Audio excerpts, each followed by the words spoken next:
35 years ago, various types of evil spirits suddenly appeared from the Dark Continent. The demons that began to attack people and destroy everything that came their way were unstoppable. For humanity, this was something impossible. Because of the global attack of demons, people called this time disappearance of the world. Everything around was blazing with fire and was destroyed. But there were still people who fought back against the monsters. They used different weapons. For example, one of the warriors used a fire spear to defeat the monster. To reclaim the stolen territory, all of humanity united. Scientists from all over the world spent 20 years studying the characteristics of demons and discovering magic. The man with the fire spear managed to hit the monster and defeat it. The monster began to choke and eventually turned into a puddle. Simple magic was just a way to prolong life. Humanity needed much greater power. That is why humanity focused on natural phenomena. Humanity was able to find the answer to the question of how to gain enormous power and defeat monsters. In the year 435, according to the Holy Calendar, humanity finally discovered the spirit. People looked at the girls with admiration as they raced straight ahead. There were 5 of them in total. The power of spirit magic, obtained by making a deal with the spirits of contracts, greatly surpasses that of simple magic. Thus, humanity finally succeeded in driving the demons back to the Dark Continent. Spirits include 7 attributes: fire, water, wind, earth, thunder, light, and darkness. Spirits are divided into 4 ranks: lowest ranked spirit, intermediate ranked spirit, and immediate ranked spirit, and imperial ranked spirit. In each of the 7 attributes, fire, water, wind, earth, thunder, light, and darkness, there is only one imperial spirit. 5 of them, fire, water, wind, earth, and thunder, they're called the 5 the imperiate. You're right? Did it work? In a small village, people gathered. They looked at a boy named Bonett. From his very childhood, great hopes were placed on him, as he was a very capable boy. The boy threw fireballs at the girl. The girl dropped to the ground and tried to cover herself. One of the boys addressed the girl, calling her a newbie, and said that she was not allowed to use magic. The girl covered herself with her hands and began to scream that she was in pain. She asked her offenders to stop. The girl heard someone cast a water wall spell and covered her. She looked up and saw a dark-haired boy. Bonett stood right in front of the girl and pointed his hand at her bullies. He was saying that bullying the weak is low. One of the boys, whose name was Bram, pointed at Faye and shouted his name. He turned his head to the side and noticed that all his other friends had run away. Other boys approached them. They pointed at Faye, saying that he was the shudder-inducing magician. The second boy was amazed by his appearance. The boy who threw fireballs at the girl frowned when he heard that the fairy was considered a gifted child. Bram remembers how Faye showed his sister his abilities. The girl was delighted, and Faye said that she, too, could do anything if she studied well. Bram watched his brother and sister. He was dissatisfied. Suddenly, a girl came up to him and said that if he was jealous of Faye, he could try to do something similar himself. The boy just shouted her name. Bram was angry because all his sisters talked only about Faye.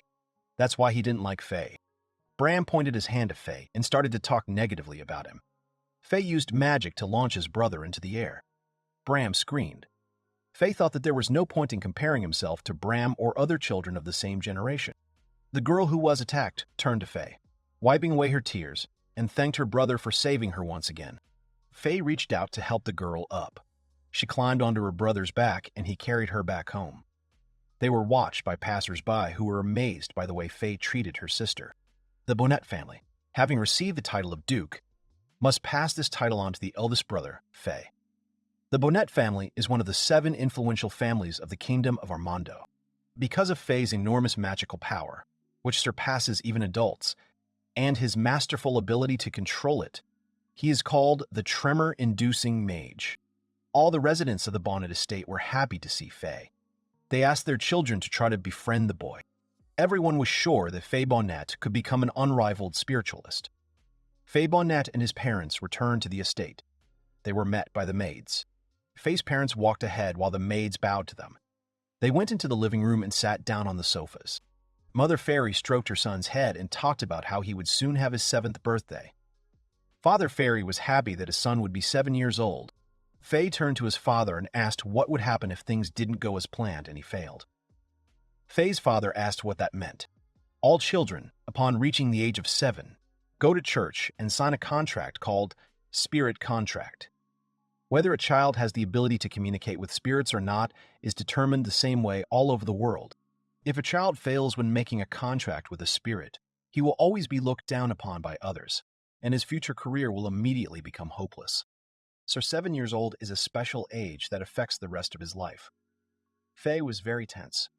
He knew that he could not fail, otherwise he would suffer for the rest of his life. Faye was very tense. He knew that he could not fail, otherwise he would suffer for the rest of his life. The next day, everyone gathered to celebrate Faye Bonett's 7th birthday. Everyone was happy that Faye had a birthday. They couldn't wait for the moment when he would make a contract with the spirit. All the inhabitants of the estate were in anticipation. They thought that something amazing was going to happen that day. Everyone gathered near the church. The priest met the fairy and his family. He asked them to follow him inside the church. Faye and his family went inside. The boy was amazed to see a huge number of grains of light. His father came up to him and explained that they were spirits. In a church full of magical power, the lowest spirits prefer to live. Spirits of the lowest, middle, and highest ranks prefer nature to churches. The priest says that based on long-standing traditions, the fairy must make a contract with the spirit. The priest asks the boy to hold his hand over the spirit. He asked the boy to show his magical power. Faye raised his hand and walked towards one of the spirits. Faye's parents couldn't wait for the contract to be concluded with the spirit. Faye exhaled, opened his eyes, and made a request to the spirit. He said that he wanted to make a contract with the spirit to gain its powers. Faye tells the spirit that he will repay with his power, and he will give back his magic power. Faye says that if this contract is possible, then the spirit can take his magic power and enter it. All the people watched as the boy was enveloped in magic. Magic began to spread throughout the church. Everyone was amazed by Faye's abilities. Mother Faye was also delighted, and the father at that moment smiled and thought that his son was very capable. He wanted Faye to show all his strength and capabilities. Suddenly, the spirit flew away from Faye. The boy looked at it in confusion. He did not understand why this happened. The priest approached the boy and said that he and this spirit were incompatible. He asked the boy to approach other spirits and try to make a contract with one of them. Faye approached other spirits to make a contract, but he couldn't do it. They all just flew away. The observers turned to the boy and said that the battle was much more difficult. They had already come to terms with the fact that the boy was unable to make a contract with any of the spirits. At this time, Faye's entire family looked at him gloomily. Faye turned around and looked at his parents with horror. Bram was also watching all this, wondering why everyone thought it would be so easy to make a contract with a spirit. Faye recalled all the words about his outstanding abilities that people around him had told him. He remembered his father, who confidently said that his son would make a contract with a spirit. Faye's gaze snapped to his brother. Bram tilted his head and glared at Faye. Faye understood that his entire fate depended on the spiritual contract. The boy decided to use all his magical power. Everyone watched and felt a powerful magical aura. Faye reached out his hand and tried to make a contract with the other spirits again, but they all flew away from him at once. All the observers were amazed that the spirits just up and ran away from Faye. The boy's mouth dropped open in surprise. As everyone left the church, there was a lot of discussion. People couldn't believe that Faye had failed to make a contract with the spirit. They all saw great potential in him. Faye turned around and looked at his parents. They were very gloomy. The boy turned back and bowed his head. It started to rain, and Faye at that moment realized that everything was over, since he was unable to make a contract with the spirit. The whole family returned back to the estate. Faye immediately returned to his room. He sat on the bed and pulled his legs towards him. Mama Fairy asked her husband what they would do. She wondered how her son could do this to them. Father Faye understood that they couldn't leave things as they were. They needed an heir who would have a contract with the spirit.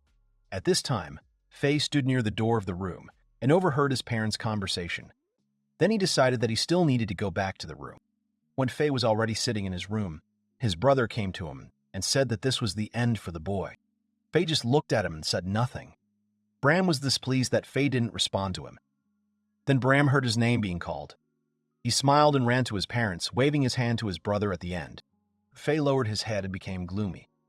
He thought that from that day on, All the members of his family became completely different people. As Faye walked down the street, he overheard a group of boys discussing what happened at the church. People simply couldn't believe that Faye had failed to make a contract with the spirit. Faye approached the group of boys. They noticed the boy and suddenly fell silent. Faye smiled and asked if everything was okay. The boys started waving their hands and saying that everything was fine. Faye doesn't listen to the boys until the end and leaves. They all looked at each other in bewilderment. Faye approached the tree, remembering the words that the boys he had recently met had said about him. Faye closed his eyes and began to use his magic. Suddenly, he heard someone's delight. Faye turned around and saw a boy sitting on a bench, showing off his spirit. Next to him stood a girl who was delighted with his contract with the spirit. Faye lowered his hands and frowned. Then he decided that he shouldn't despair. He raised his head and decided that he just needed to concentrate. Faye returned home. At that moment, the maid came to him and said that his father was calling him. She said that his father was waiting for him in the study. The guy looked at the maid in surprise and then said that he was going to his father. Faye walked down the hallway and then noticed something unusual. He ran up to the photos hanging on the wall and saw that all of his images had been removed. Some had even been crossed out. Faye walked into his father's office and stood directly in front of his desk where he was currently sitting. His mother, brother, and sisters stood at a distance from their father. Faye looked at his father with horror as he waited for what he would say. His father turned to Faye and said that he was no longer part of their family. The man orders Faye to immediately pack her things and leave the mansion. Faye's eyes widened in shock. One of the sisters looked dejected. The older sister did not express any emotions. And Brahm stood and smiled. Mom looked at her son with disgust. Faye ran out into the street. He ran and cried. The boy was so angry that he began to swear, cursing everything. Faye recalled all the words of his family, who supported him when they thought he was a capable boy. The boy does not notice the branch, stumbles and falls to the ground. He clenches his hands very tightly in anger. Then the boy notices a ball on the ground. He remembers how his sisters gave him a glass ball for his birthday, just like he wanted. Faye starts crying even harder. He hoped that his father would stop him as he ran out into the street. But nothing happened. Faye laid down on the ground and looked at the sky.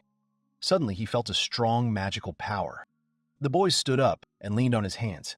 He noticed that people from the family had come for him. They approached the boy and apologized. They said that they were going to deal with the boy once and for all, as ordered by the master. Faye looks at the boys in horror, and at that moment they start using fireballs to attack the boy. Faye is not afraid of elemental fire magic. He rises completely from the ground, puts his hands forward and uses mid-level water magic, the spell Water Wall. Water Magic Fairy puts out all the fireballs of the offenders, but the guys shout that this is not the end and use wind magic, calling a hurricane and mixing it with fire magic. Faye realizes that they are trying to create a fire tornado using mid-level fire and wind magic combined. One of the boys says that the boy is really creepy. He notes that you can tell just by the movement of his magic power. Faye glares at his offenders. Faye knew from childhood that simple magicians were much less powerful than spiritualists. The boy thought about how, in Armando's kingdom, the eldest son usually became the heir. If everything really went as usual, he would become the new head of the family. Faye knew that his father Alex's greatest fear was losing his title as duke and no longer being in the top 5 most influential people. The boy's thoughts were stopped by a fiery tornado that was heading straight towards him. Faye understood that with his level of magic, he would not be able to counterattack or block. Faye drops to her feet and enchants them. Then she suddenly takes off and runs away. One of the guys sighs and says that Faye is very stubborn. The fire tornado was still trying to reach Faye. The boy did not give up and continue to run. Extra systemic magic, which allowed the body to be enchanted, was necessary in cases of introducing magical forces into every cell of the body. This magic was used to enhance physical abilities. The fire tornado still hit Faye and he fell, stirring a cough in pain. Then he got up again and continued running. The boy ran through the forest, trying to escape from his abusers. He was in a lot of pain, but he had to escape. He tried not to think, but to concentrate instead. The boy suddenly felt a side effect of the magic. He lost a feeling in his legs and began to fall forward. Faye fell to the ground and crashed into a tree. He cursed as his vision began to darken. Faye was lying on the ground, bleeding. He was in a lot of pain. His vision was gradually getting dark. He wondered if this was really his end. He couldn't believe that it would end in such a place, and just because of one failure. Faye decided not to give in to his emotions. He abruptly stopped the flow of his thoughts and decided that his life would not end like this. Faye decided that no matter what it took, he had to escape. He was going to win his life. Faye remembered the boy's words about his father ordering the body to be burned after their mission was completed. Faye assumed that the best option would be to create a copy of himself. He thought that this would definitely allow him to escape. The boys were following the boy's trail. One of them asked where Faye was. The boy was hiding behind a tree. Faye looked at the boys and thought that there must be something he could do. Faye was thinking about what would happen if he used volumetric magic and covered it with black. The boy used mid-level earth magic, the clay doll spell. And in addition, he used mid-level darkness magic. And then he combined both magics. The boys saw the boy and approached him. They saw a body lying on the ground. But in fact, it was a dark doll, created by combining the highest level of darkness and earth magic. The boys thought that Faye had passed out. One of the boys asked if the boy had fallen because he was tired. The boys ended up using magic, summoning a fire tornado and burning the doll. Faye was sitting near a tree at that moment, pressing his hand to his wound. It was very painful for him. Suddenly, someone came up to the boy and asked him if he was okay. The boy's eyes widened in surprise and he rose from the ground. A girl came up to him and extended her hand. The boy looked at her warily. The boy did not offer his hand. The girl pressed it to herself and said that the boy was definitely not okay. She said that his wounds looked painful. The girl landed right in front of the boy and asked the boy to be patient for a while.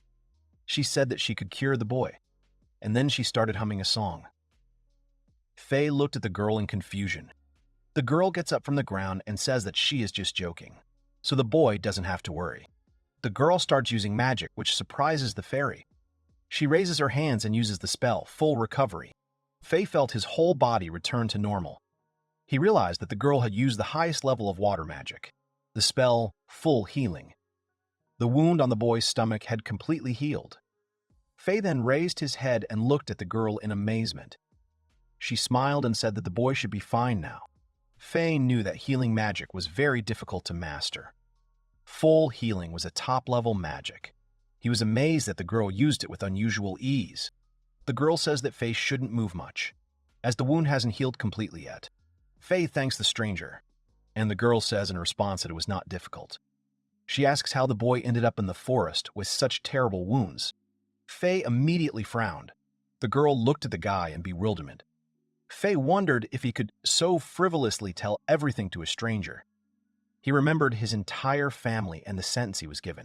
The girl looks at the boy with a smile and waits for his reaction. Faye was still tense. Suddenly, the girl begins to calm the boy. Faye raises her head and looks at the girl in surprise. He asks what this means. The girl smiles and says that she lives alone in the forest. She convinces the boy that everything he tells her will remain between them. She tries to convey to him that they are not enemies. Faye's eyes widen in surprise. He wondered why the girl was so nice to him. The girl comes up to the boy and strokes his head. She says that he had a very scared expression on his face. Faye looks at the girl, confused.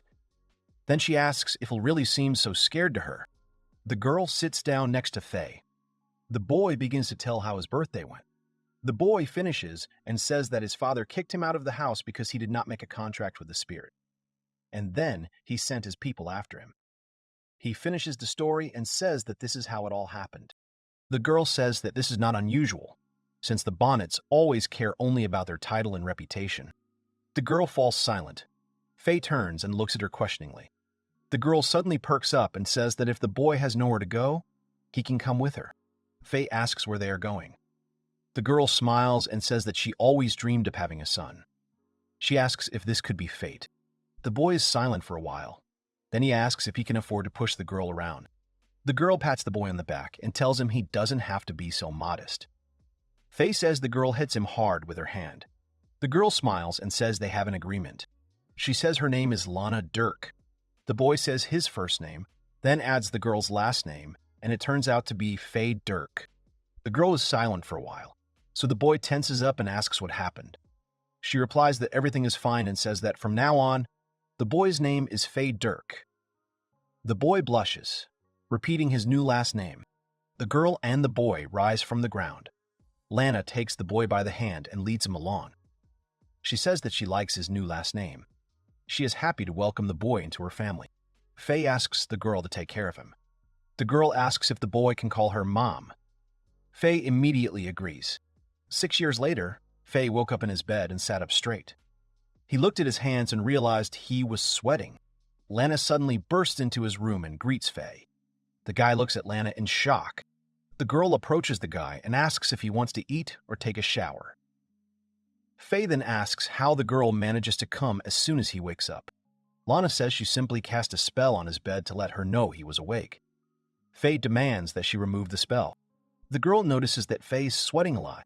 She hugs herself and says that they definitely need to take a shower together. The guy at that moment grabs a change of clothes and runs to the shower. The guy locks himself in the shower. Lana comes to the door and shouts angrily that there is no need to close the door with magic. The guy comes out of the shower and goes to eat. He sat down at the table. When Faye wanted to start breakfast, he noticed that Lana was offended by him.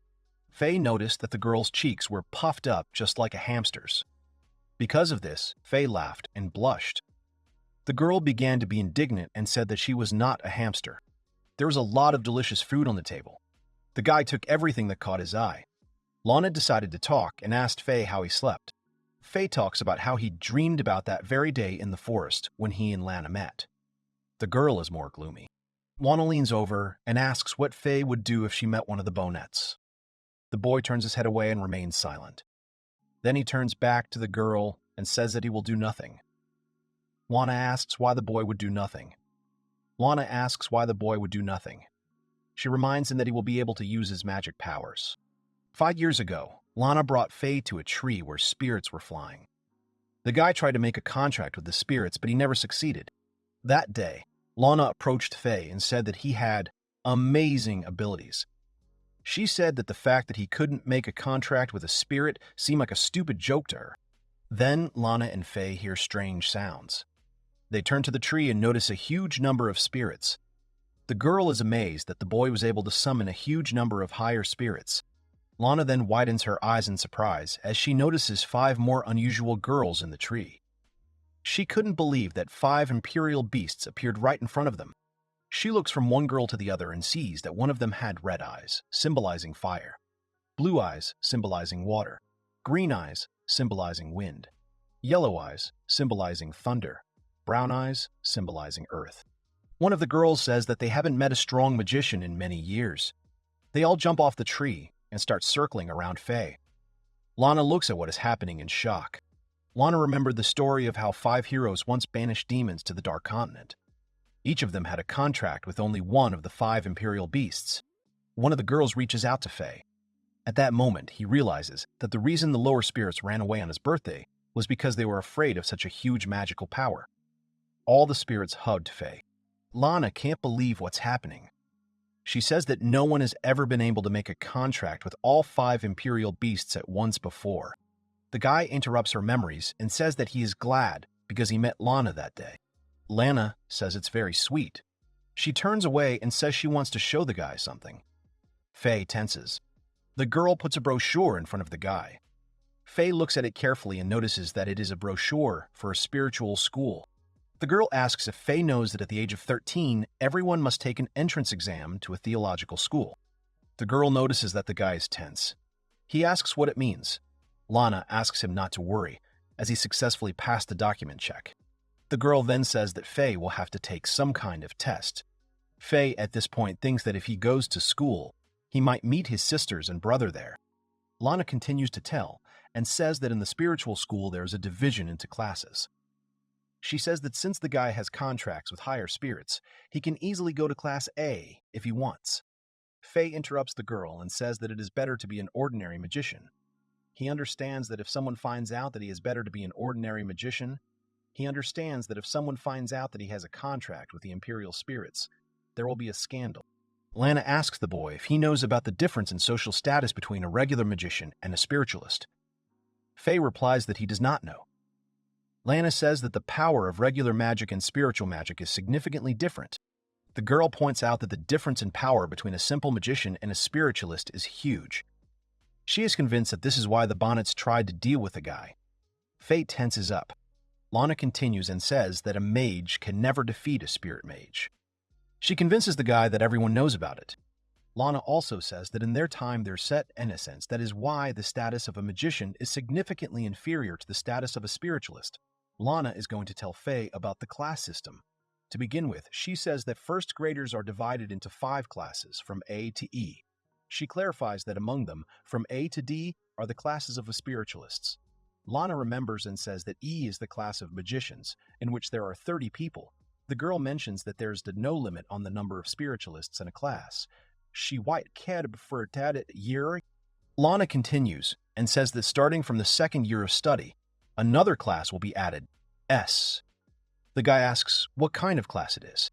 Lana explains that at the end of the 1st year, there will be a test and only the top 20 candidates will be able to enter this class. Lana convinces the guy that everyone is trying to get into Class S. Faye is surprised and asks why everyone wants to get into this class. Lana explains that those students who graduate from this class will be given the appropriate status. She adds and says that ordinary magicians can also enter this class, but such a case has never happened before. Lana finishes explaining the structure of the spiritual school, and after that, Faye looks away and says that she will study in Class E. The next day, Faye heads to the National School of Spiritual Magic in the Kingdom of Armando. Faye remembered that in each country there is one institution called the Spiritual School. The boy approaches the gate and realizes that he has come to the right place. He decides to go further to the main doors. Faye understood that after the demons are destroyed, they can still return again one day. So the country is making every effort to train excellent magicians and spiritualists to strengthen its forces. After completing their studies, there are various paths. You can become a spiritualist of the royal palace, or, for example, join the army. Faye came closer and began to look around. He saw a huge number of teenagers who were about to enter the school. Faye walked further, and at some point he heard that everyone began to discuss someone's arrival. Faye turned around and saw his parents walking next to their children. The boy saw Bram and the sisters. His eyes widened in surprise. His family passed him by without even noticing. Faye couldn't believe that they would meet so quickly. Faye starts squeezing his hands as hard as he can. He tried to reassure himself that they thought he was dead. Faye walked further and started looking for the classroom of Class E. He went inside the classroom and everyone started looking at him. But after a second, all the students returned to their work. Faye looked at the board and noticed the teacher's message that all students needed to sit in their seats according to the names written on their desks. When Faye sits down at his desk, a blonde guy comes up to him and says that he has very beautiful black eyes. Faye looks at the boy in confusion. The blonde boy asks him not to misunderstand him. He says he likes beautiful girls. He just wanted to introduce himself. The blonde guy says his name is Geisine Downer. He asked to just call him by his first name. Faye continues to look at him, confused. Faye introduces himself and says that Geisen can call him by his name too. Then the blonde guy starts to seem to remember something. Faye tenses up. He says that he has heard his name somewhere before, but then decides that he imagined it. The guy blushes and asks if Faye has seen the student council president and his vice president. He says they are very beautiful. A girl comes up to them and says that it is very dangerous. She wondered why all the guys are the same. Geisen asked the girl who she was and why she came up to them. He was very angry about her comment. The girl points to herself and says her name is Iris Miri. She was glad to meet you. She only greets Faye. Geisen asks why the girl doesn't shake his hand. She makes negative comments about the guy. Faye asks them both to stop. The girl also begins to remember that she has seen the guy somewhere before. Faye turns her head away and says that they all just imagined it. As a child, Faye was often invited to receptions given by the Bonett family. It was there that Iris saw him. Suddenly, Faye heard a familiar voice. Brahm and his friend entered Class E and began to speak negatively about him. Geisen starts to get angry. He asks what all this means. One of the guys tries to stop Geisen, telling him that Bram is from Class A, the best. Geisen asks what difference does that make. Faye sits with his hand over his mouth. He was very afraid. Then he heard himself greeting Geisen and inviting him to fight him. Iris says that even if they fight, Geisen still has no chance of winning. Geisen asks if she really thinks he will lose. She says that it is nothing to be ashamed of. Iris then turns around as someone approaches her. Faye looks away, thinking that this is what Lana was talking about. Bram looks at the students of Class E in confusion, and then his friends call him, informing him that their teacher has arrived. Bram realizes that they should all stay put, so he leaves. Gason says that Bram is lucky to have escaped death. Bram just smiles. 6 years ago, Faye's parents were sitting across from each other. The man turned to his wife. She asked what important conversation was coming up. The man says he would like to discuss Faye. He assumes that the woman herself understands that Faye cannot become a spiritualist. The man reminds them that Faye is the eldest son of the Bonett family, so he should become the next head of the family. He says more gloomily that their son is an ordinary magician. The woman, confused, says that someone else can be appointed as the head. She asks if this is not prohibited. She suggests Brahm and Cecilia as heirs. The man asks how they will explain this to the Majesty and the other princes, including the Duke's family. He asks if they can say that their son is a simple mage. The woman asks what the man is going to do in that case. He leans over and says that it would be better if Faye never existed. Bram was listening in on this moment. He was very happy with what he heard, although he heard his mother still doubting. Suddenly, a man approached Bram. The boy recognized Armand, who was the head of the Bonett family on the sideline. Armand was in the Bonett household as a butler. In fact, he was second in influence after the current head of the family. Armand assumes that Bram already understands everything himself. He says that Mr. Alex and everyone else are worried about what to do with Faye. The man asked what Bram himself thought about it. The boy raised his head and asked again. Armand asks what the boy would like to happen to Faye. Bram asks what the man means. The man smiles slyly, then asks if the boy wanted his brother to just disappear. He asks if he could guess. Bram laughs at first, then becomes more serious and says that this is exactly how it is. He wanted Faye to disappear from this world. Armin is pleased with the boy's answer. He leans towards him and tells him what needs to be done to get rid of his brother. The man goes into the parents' room and says that it will be necessary to inform His Majesty that Faye was attacked by a demon, and he could not survive the attack. He says that this is a very dangerous way. The parents turn around and see Armand with Bram. They ask what happened. Armand says that if the fairy is banished but left alive, then one day the parents can be accused of lying to the Majesty. Alex agrees. Armand looks at the boy.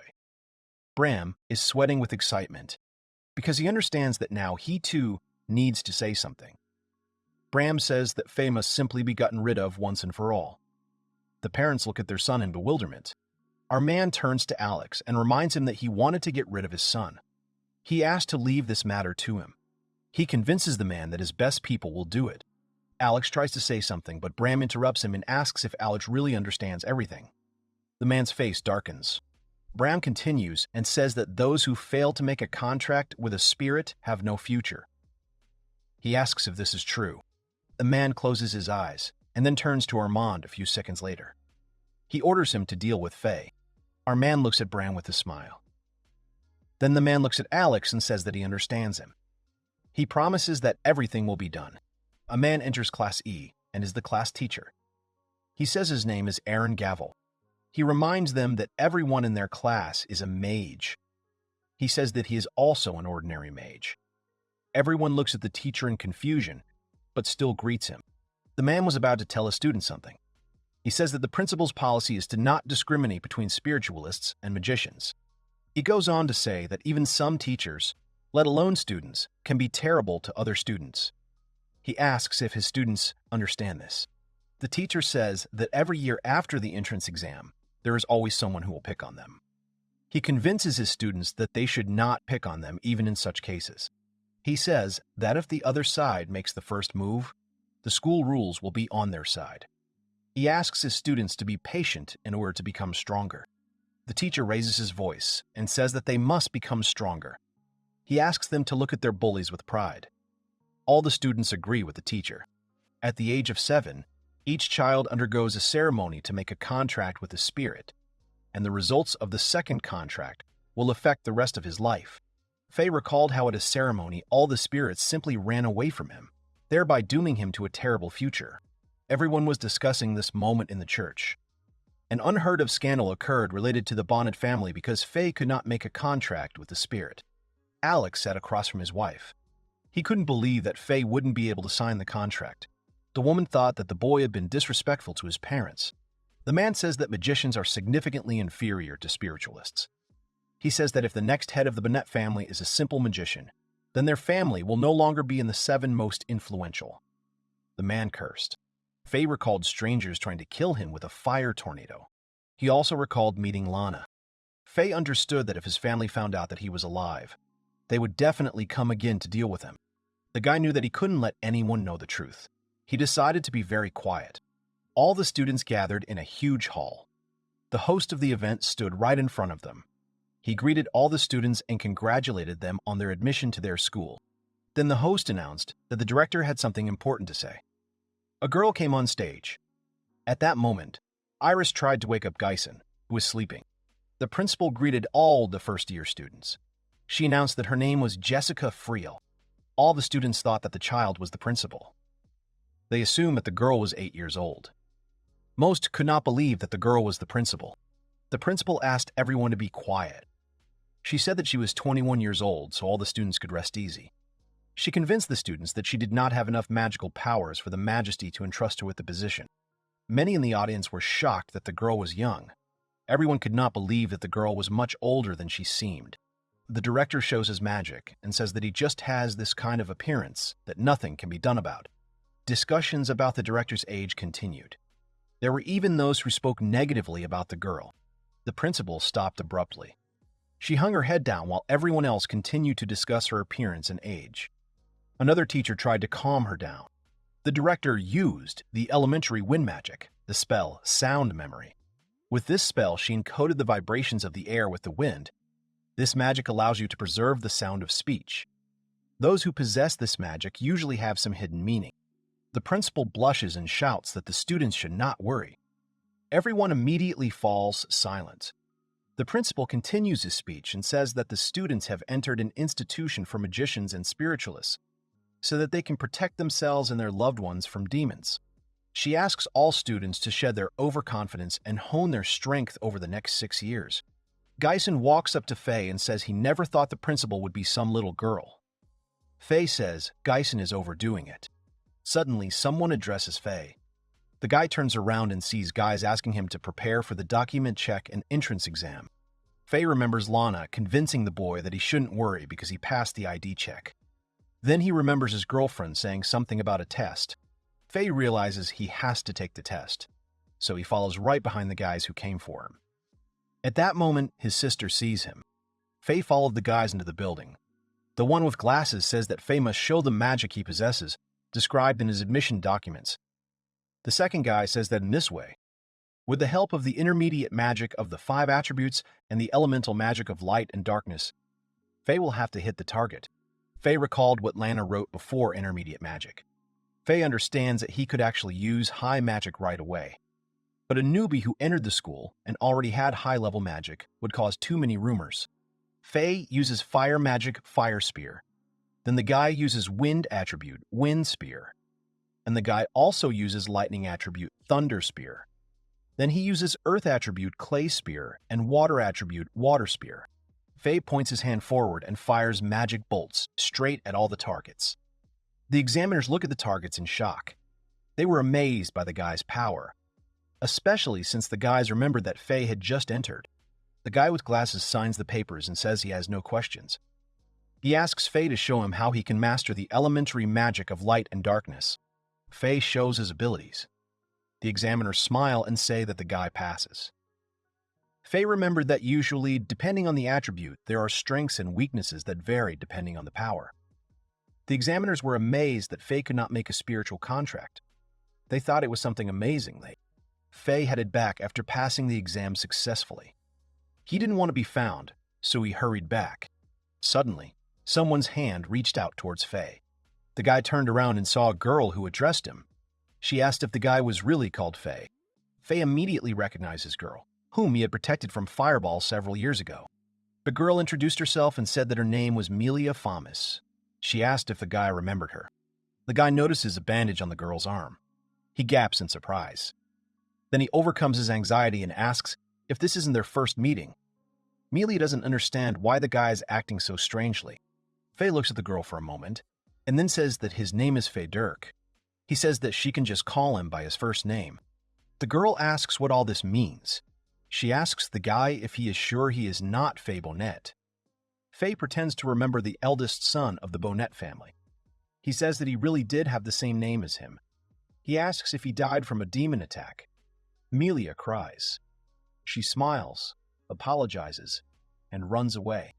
Faye returned back to the building. He lay on his bed and thought about Thomas, whom he met after passing the test. He realized that he could not tell the girl the truth. Then Faye remembers the director's words about protecting himself and the people he loves. Memories of him saving a girl from an attack by his brother and his friends flashed to his mind. Faye turned around and decided that he couldn't give in to emotions and act stupid just because they knew each other. He assures himself that a lot of time has passed since then. It seems to the guy that Melia was able to become stronger to be able to protect herself. The guy remembers the bandage on his hand again. He turns around on the bed and assumes that she just fell somewhere. He convinces himself that no one was bullying the girl. The guy then looks at his hand and remembers how Lana got hurt a few years ago.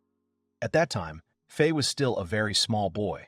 He used the power of the 5 beasts and accidentally hurt the girl. She fell to the ground and lay unconscious for some time. Faye was then very scared and ran to Lana. He decided that he would never use the power of the 5 beasts again. It was after this incident that Faye decided that he would live as an ordinary magician. Morning came. Faye winced with displeasure as the sun rays crept into his room. The guy got out of bed and got dressed, and then he went to the exit of the building, having looked at his and Lana's joint photo before that. Faye walked along a busy city street. He saw a huge number of people. The guy walked and thought that he could no longer rely on Lana. He wondered if he could find some part-time work. Faye came to class and immediately sat down at his desk. Iris came into the class and greeted the guy. The guy turned and smiled at the girl. He greeted her, too. Then he asked where Geisen was. The girl said she had no idea. She called the guy a gorilla. Geisen came into the classroom and looked at the girl angrily. He asked what Iris had just said. They started arguing again. The guy looks at Geisen and Iris and thinks that they are behaving very aggressively. Melia enters the classroom. Faye immediately turns around and notices her. He greets the girl, and she abruptly begins to bow. Iris looks at the girl in confusion. Geisen blushes at this point and calls the girl a cutie. He says that Iris has a lot to learn from the girl. Iris gets angry and asks what the guy just said. The class teacher says that their first lesson will be practical. He steps forward so that the students, who are lined up, can see him. The class teacher says that from now on he will teach them magical skills. The class teacher says that first they will understand the basics of magic and how to control it. Geisen looks at his homeroom teacher with disappointment when he talks about magic control. The boy realizes that this is his weak point. Iris leans over and asks if the boy has any strengths. Someone in the line says he doesn't want to do basic magic. He says he wants to do flashy magic. Faye knew that just practicing magic was too casual. He didn't think there would be many people who would enjoy it. The class teacher demands that all the students calm down. He says that all the students only think about increasing their magic rank. He asks if he is really right. The homeroom teacher raises his index finger and explains that magic becomes stronger as you go up in rank. He convinces them that this is both right and wrong. The class teacher adds that magical power is proportional to rank, but if this power is not developed, then the students can be defeated even by lower rank magic. The man assures the students that if they develop impressive magical power through persistent training, then they can even obtain spirit magic. The class teacher clarifies that if the students use too much magical power, they will simply run out of it, which will cause anemia and lack of oxygen. Geisen raises his hand and calls upon his magical powers. Iris looks at the boy and says that this is a disgrace.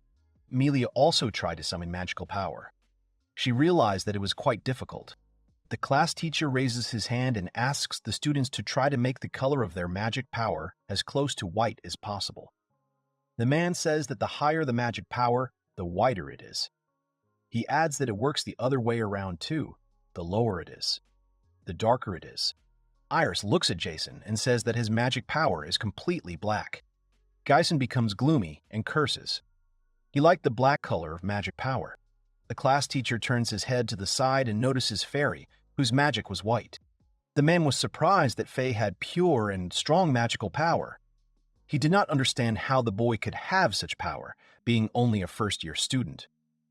Everyone, as well as the teacher, were impressed by Faye's abilities.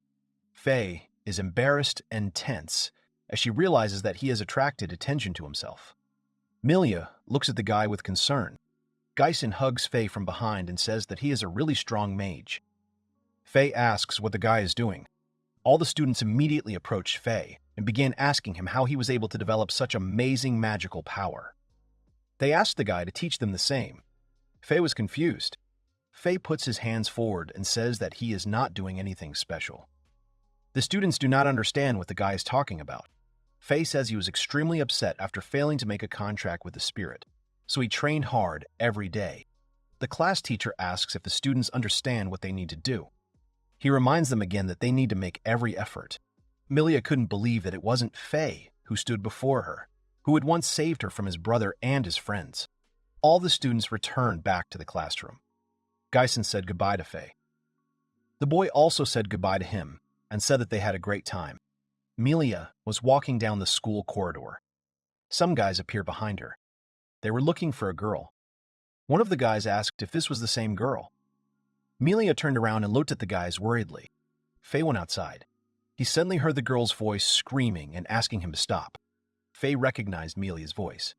He went around the corner where the screams were coming from. He saw Milia sitting on the ground and crying. Next to her, the guy saw Brahm. Faye heard the voices of other students from the side who wanted to help the girl, but they did not want to get involved with Bonett. They understood that if they interfered, it would affect their lives. Brahm approaches the girl and grabs her by the hair. He asks what is wrong. He says that if she does not resist, something terrible will happen. The girl, crying, said that it hurts. She begs the guy to let her go. Brahm smiles and says that in the past, his brother used to bother him at such moments. He feels nostalgic. The guys who stood behind Brahm mocked Faye, who tried to fight back against the bullies. They remembered that Faye couldn't even make a contract with the spirit. Milia looks away and says that Faye is not a loser. Brahm grabs her hair sharply and demands that she be quiet. Faye looks at the girl worriedly. Faye cursed. He didn't know what to do in this situation. He wanted someone to come and help the girl. But no one could dare to go against Bonett. Faye decided that he shouldn't wait for help but go on his own. But then he began to doubt again, since no one should know who he really was. Faye clenched his hand into a fist. Memories of his birthday, of his family kicking him out of the house, of him running from a fire tornado began to flash through her mind again. Then the boy remembered how he helped Milia. He thinks about the girl and remembers the director's words about him learning magic to protect himself and his loved ones. Milia was sitting on the ground, hugging herself with her arms. At that moment, Brahm raised his hand and said that he would throw one fireball at her, after which she would no longer be able to hide anything. Bram's friends supported him. Brahm points his hand towards the girl and says that if she doesn't like it, she can try to repel the attack. Milia closes her eyes and waits for the boy to attack. Suddenly, Faye appears right in front of her and asks Brahm if he is overstepping his bounds. Brahm staggers back in fear. He says that Faye hasn't grown or changed at all. Milia gets up from the ground and looks at the boy who came to save her with tears in her eyes. Faye turns to the girl and apologizes to her. He says that everything will be fine now. Milia. She began to cry with happiness, realizing that she had not been mistaken in the fact that it was the same Faye who had saved her once. Brahm angrily asks who Faye is. He asks if the boy really thinks he can just walk away after he got in his way. Faye asks if Brahm really doesn't recognize him. He smiles and says that it's been 6 years after all. Brahm looks at the boy carefully, and then his eyes widen in surprise as he starts remembering his older brother. He couldn't believe that his brother was still alive. Faye begins to concentrate magic in his hand. He says that Brahm still enjoys tormenting the weak. He says that he is ashamed that they were once related. Faye turns to the girl and uses the spell Full Healing on her. Milia notices that all her wounds begin to heal instantly. The observers of the conflict wondered if the boy really used the spell Full Healing. Everyone saw that Faye was a first year, but he already knew how to use such complex spells. Brahm was both displeased and amazed. He was dumbfounded that the boy was able to use the highest level of water magic, the spell Full Healing. Milia turns to Faye and thanks him for saving her. The guy is embarrassed because the girl's clothes were very badly torn. He apologizes and hands the girl his jacket so that she can cover herself. Bram looks at his brother, dumbfounded. He turned to his brother, trying to say that Faye was burned. The boy thought that it was all nonsense. He remembers that his father's people completed the task. He is sure that his brother could not have survived. Faye looks at her brother silently. Melia asks what this all means. She says she heard that Faye was defeated in a fight with a demon. Bram's eyes widen as he realizes he has said too much. All the observers began to wonder what was going on. A girl came forward from the crowd of observers. She addressed Faye. Faye looks at Bram and says he understands everything. He says his brother was involved in all this, since he knows the details. Faye says the information is correct. He tells of how he was dealt with 6 years ago. He adds that his body was burned. Bram pretends not to understand what his brother is talking about. Melia tries to say something. Faye continues and says that what was actually burned was the highest level magic he created. Dark Doll. Bram screams that this is all nonsense. He says that Faye could not have used this level 6 years ago. Faye says that whether the boy believes or not is his choice, but she points out that at this moment, his living brother is standing right in front of Bram. Behind him, Bram heard the other students marveling at Faye's ability to use high-level synthetic magic. They said it gave them the creeps. Bram cursed. Bram wondered what kind of atmosphere had arisen. He didn't like the fact that everyone started talking only about Faye. He remembers that it had always been like that in their family. Bram was angry because Faye received the most attention and all the parental love. That's why Bram always wished Faye would disappear. Bram turns to Faye and asks why he always saves Melia. He asks if the boy is afraid of what will happen to him when his parents find out he is alive. He says it is a shameful omission. Faye is angry because Bram speaks negatively about the girl. Bram says that if Faye does not want him to get it too, then he should leave the girl and go away. Faye refuses. Faye turns to Brahma and says that he still likes to boost his self-esteem by mocking the weaker ones. Bram started to get angry because of Faye's words. He says that it is not like that at all. He asks if Faye knows that he is in the weak category. Bram starts using magic. Faye looks at his brother in surprise. Both boys throw fiery spears at each other. All the other students were amazed by the clash of magic between the two brothers. Bram is angry that Faye always received love that was not comparable to what he got, and always made an all-knowing face as if it was supposed to be that way.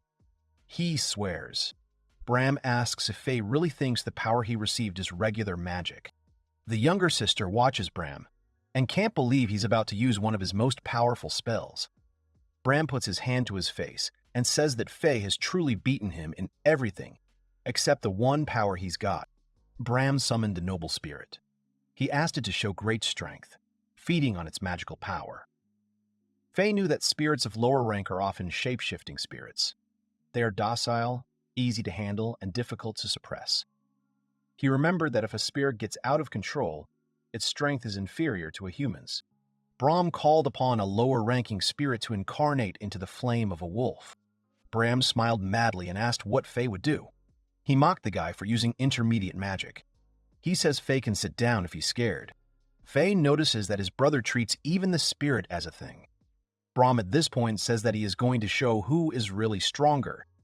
He uses the spell Fire Needle. Faye responds by raising his hands and casting a spell that causes a wall of water to rise up, protecting him from the fire needles. Bram screamed that his brother was stupid. He was convinced that intermediate magic could never defeat a lower spirit. One of Bram's friends says that it is very dangerous to use spirit magic in a crowded place. He asks if the guy really wants to drag others into his conflict with Faye. Bram shouts that he doesn't care. He says that he's not going to think about the other students because they are weak. Faye thinks that Bram is already tired. He says that the boy has not even reached the intermediate magic of spirits. He asks if Bram has reached the limit of his magical powers. Bram asks what the limit is. He raises his hand, concentrating his magical power, and demands that Faye not look at him as a weak person. Faye first opens her eyes in surprise, and then begins to squint. Bram looks at the guy and decides that he has given up. Bram has a bow in his hand. He laughs and is about to launch a fire arrow at the guy. Faye stares into Bram's eyes. He raises his hand and begins to use his magical powers. The boy raises water from the ground. Everyone around was amazed by the boy's abilities. Faye picked up the water and decided to use it as a net. He directed the water net towards Brahm, who was looking at his brother with an intense expression. The water net was moving straight towards Brahm. After a few seconds, the water net reached its target and began to push it forward. On the way, there were students who were already covering themselves with their hands, afraid that the water net would touch them too. But Faye deftly controlled it so that it went around every student in its path. The water net pushed Brahm, causing him to crash into a tree trunk. Faye stood and looked at his brother. Everyone looked at the boys, dumbfounded. Everyone around was amazed at how Faye used the water net so carefully and accurately, which only hit the target. Most of the people around looked at Faye in shock, thinking that he had amazing control over his magic power, especially at such a young age. Even more shocking was the fact that Faye was alive. Everyone thought that the eldest son of the Bonett family had died. Brahm stands up and glares at his brother. He decides that he needs to attack the guy again. Brahm noticed that his lower spirit was not moving. He looked at the spirit in shock and wondered why it did not attack Faye. Faye says that this is a magic that he created, and only he can control it. He used the non-systemic magic, elemental control. Faye says that this magic can even stop spirits for a while. Brahm screams that such magic cannot be created. Faye says that such magic simply has limitations. Faye says that he can use this magic precisely because he was unable to make a contract with a spirit. He says that it is quite a long explanation. Brahm asks what his brother means by this. Faye waves his hand, releasing his magical powers, and asks what is the best thing for him to do. Brahm gets up from the ground and asks what Faye is going to do. He says that he is a Bonett, so Faye cannot harm him. Faye says that he is tired of hearing about the Bonett family. Faye uses magic to create a stone ball and throws it straight at her brother. Brahm screams and falls to the ground. Faye looks at Brahm and hopes that he learned a lesson during their battle. Do not continue to bully the weak. Brahm started crawling towards his brother and demanding that he stop. At that moment, a very large stone ball falls on him. The boy loses consciousness. Faye's younger sister comes up to him and apologizes to him. Faye turns around and recognizes Alice's sister. He says that he is no longer her older brother. The girl tries to say something else, but the guy has already left. Faye walked back to the building and went to the shower. He stood under the pressure of the water, thinking about how tired he was after the whole day. Faye walked out of the bathroom and went to bed. He thought about his sister, Amelia. He grabbed a pillow and buried his face in it. The guy closes his eyes and decides that he needs to get something to eat because he was so hungry. Then he thinks that he wants to sleep even more, so he puts off the snack. While sleeping, the boy heard a creak and some sound behind the door. Then voices were heard. Faye opened his eyes. The boy looked at his watch and realized that it was still night. He wondered who could have come to him so late. Faye assumed that it was the bandits from the Bonett family. The guy approaches the door and carefully opens it. He sees Amelia. The girl blushes and apologizes for coming to him so suddenly. Amelia clutches the belt of her bag and asks if she can stay with the guy for the night. Faye looks at the girl in surprise. He asks what happened. The girl answers that it is hard for her to stay in the mansion. Faye asks if the girl is talking about the Bonett house. Amelia says that she is talking about it. Amelia lived in the Bonett mansion, as her famous family was a branch of the Bonett family. Faye asks what happened. The girl begins to tell about what happened to Brahm. A few hours before, a girl ran out of the crowd and asked what had happened. She went to her sister Alice and asked her to explain. Alice looked at her sister Cecilia and said that the brothers had quarreled. The girl asked again which brothers Alice was talking about. Then she turned her gaze to the side and saw Brahm, who was indignant. She was scared because her brother's face was swollen. She asked what happened. The guy answered that nothing happened. On the way home, Cecilia continued to question her brother about what had happened. She tried to stop her brother and find out everything, but he asked her to leave him alone. Then the girl saw Amelia and turned to her. She asked what had happened. The girl tried to say something, but Brahm ordered her to be silent. Cecilia was very angry with her brother. She went to the girl and put her hand on her shoulder to calm her down. She asked the girl to tell her everything. Amelia very uncertainly and quietly answered that Faye was actually alive all this time. Cecilia's parents, Brahm and Alice, enter the room. Her father asks if Faye is really alive. Her mother is shocked and also wonders if it is true. Melia confirms this information once again. That evening, everyone who was in the Bonett mansion was divided into two camps. Some were happy to hear the news about their surviving brother, while others, on the contrary, were very angry. Bram says that Faye cast the spell very suddenly. When he noticed it, he immediately covered Alice because she fainted. Melia tries to say that Bram is lying, but the guy interrupts her and says that's exactly what happened. He says that if he hadn't covered for the girl, she could have gotten hurt. Father says it's not strange that Faye is angry. Mother says Bram is a good boy. Bram smiles and asks how he could have done otherwise. Elise looks at her brother with disappointment and says that it was not like that at all. Her father says that Alice should be proud to have such a reliable older brother. The girl tries to explain that everything was not like that at all. Melia turns to Alex and tries to tell him the truth too. The man is silent for a while, then turns his head and asks what the truth really is. Melia couldn't answer. She just burst into tears and decided that the best option would be to leave the mansion. The girl says that this is exactly why she came to the guy. She apologizes. Faye says that there is nothing wrong with that. He asks how the girl found out where he lives. Melia says that Cecilia herself helped her find out. Faye remembers that his sister was the student council president. He asks what Bram is doing. Melia says that when she left, he was resting in his room. Melia wants to say something else, but she can't. Faye notices this and asks what happened. Melia kneels down and bows before the guy. Faye blushes and asks the girl to get up. Melia asks her to forgive her for not being able to tell Alex how it all really happened. She was ready to be punished. Faye refuses to punish the girl. He asks why the girl is acting so strangely. Faye approaches the girl and says that he is not going to reproach her for anything. He convinces her that she has done nothing wrong. The girl tries to say something else, but the guy interrupts her and says that outsiders should not interfere so deeply. The guy is about to say something else, while Melia listens to him attentively. The guy understood that Alex would never side with someone who knows the truth. He is sure that, on the contrary, they will definitely try to eliminate him in the near future. Melia gets scared and blushes. The guy approaches her and asks if the girl is okay. She apologizes, but Faye smiles. Faye asks the girl if he would like some buns. He said he was a little hungry himself. Melia agreed. The girl took a shower and then went to bed. She saw Faye and thanked him for allowing her to use the shower.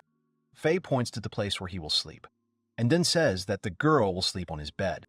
The girl says that this is wrong, as she has already caused Faye a lot of trouble and hassle. Faye says that he was always taught that girls are not allowed to sleep on the floor. Melia asks if they can sleep together in that case. Faye begins to sweat more from the tension when he hears that the girl is suggesting to sleep together. Melia blushes and says that everything is fine. Faye does not understand what is happening and why the girl is reacting like this. Faye says that it is all a bit strange. The girl assures him that everything is fine. She says that she trusts him. The fairy is confused by the girl's last phrase. He thinks that it is the same, as she simply does not see him as a man. Melia says that if Faye sleeps on the floor, then she will sleep on the floor too. Faye says that in that case, it's all pointless. The guy decides that they will sleep in the same bed, like childhood friends. He thinks about it exactly like that. The girl looked at the guy and asked what he decided. Faye and Melia ended up sleeping together in bed. The guy was very embarrassed. He thought about how he had gotten used to sleeping like this. He remembers that Lana also sometimes slept in the same bed with him. Faye turned and looked at the girl. She seemed very cute to him, so he smiled. Morning came. The rays of the sun penetrated the room, and the boy closed his eyes. Then he turned his head and saw that Melia was looking at him with a smile and wishing him a good morning. The guy suddenly got out of bed and went to make breakfast. He asked if the girl would also have breakfast. Then Faye and went outside. They saw the consequences of the boy's fight with his brother Bram.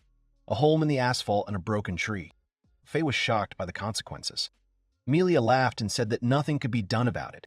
Faye wonders what he would do if the teacher saw something like this and started scolding him. He thought it would be great if everything could be fixed with magic. Faye and Melia come to class. They notice that there was no one in the class. Faye thinks that they came early. Melia approaches the boy and calls out to him.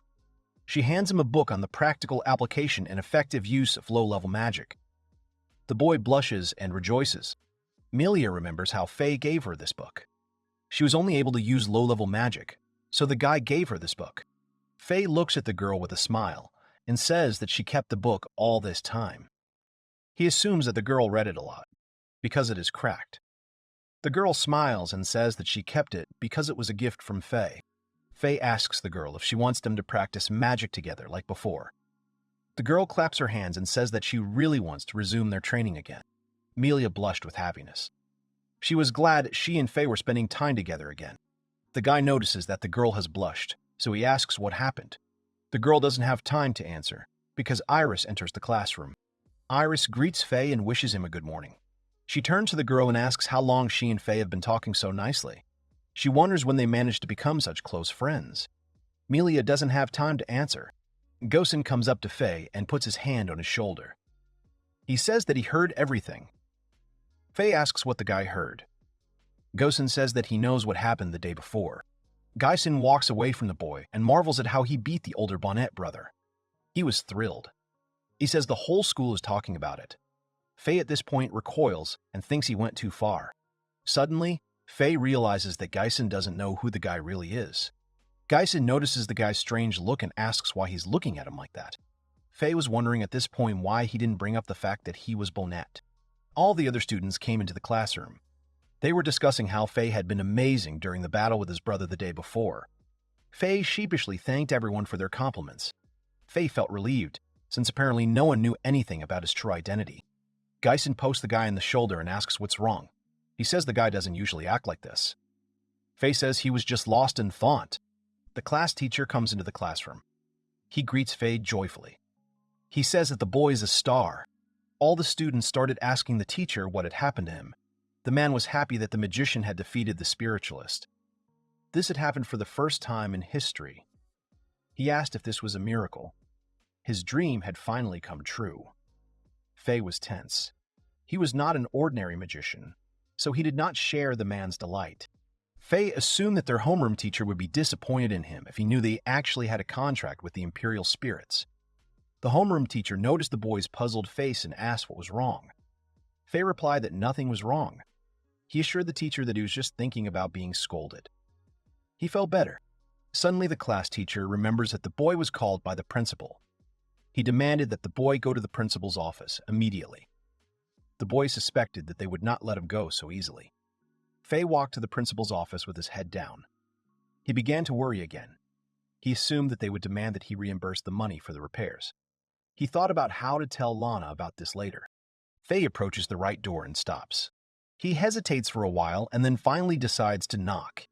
A voice immediately sounds from behind the door, asking the visitor to come in. The headmistress sat at a desk in the middle of the room, waiting for Faye to come in. She looked up and asked if the boy's name was really Faye. The headmistress introduced herself by giving her first and last name, Jessica Friel. The boy at that moment confirmed that his name was Faye. The headmistress asks if the boy knows why she invited him to the office. Faye assumes it's because of the fight between him and Bram that happened the day before. She says she wanted to discuss something about it.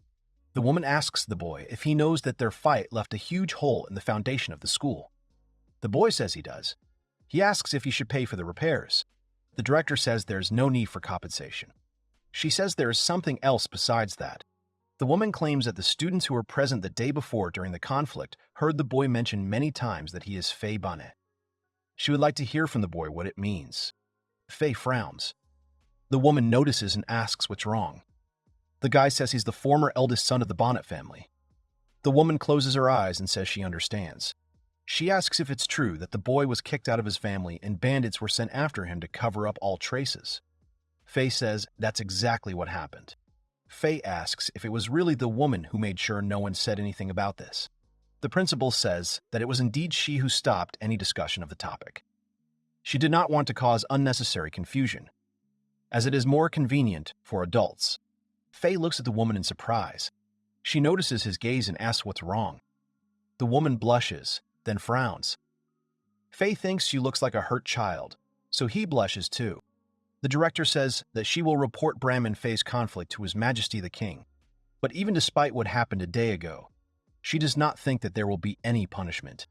The director says that the Bonett family are famous people, considered the highest power in the country.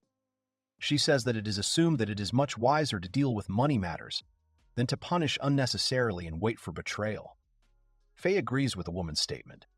Then she goes on and says that on the other hand, not acting will also lead to a loss of authority. She thinks that it will be limited to confiscation of land. Faye says that all this is enough. He does not deny that he himself responded to the provocation a day ago, and himself provoked an even greater conflict. The woman says that the fall of the Bonetts, who only terrify their citizens, is a matter of time. Faye says that he thinks so too. The woman then tells the boy to forget everything she said a few seconds ago. Faye asks if that's all the headmistress wanted to talk about. The woman says there's something else they need to discuss. The boy asks what it is. Jessica talks about elemental control. Faye looks at the woman in surprise. The woman says that this magic temporarily completely controls the spirits and blocks their movements. She heard that only Faye can control such magic. She asks what the principle is. Faye says she can't answer. Jessica asks why. She asks if it would hurt anyone if they knew about this magic. The guy looks away and can't answer. His jaw is clenched with tension. Jessica asks why he can't tell. Faye understood that even if he explained the principle of how magic worked, no one would be able to use it anyway.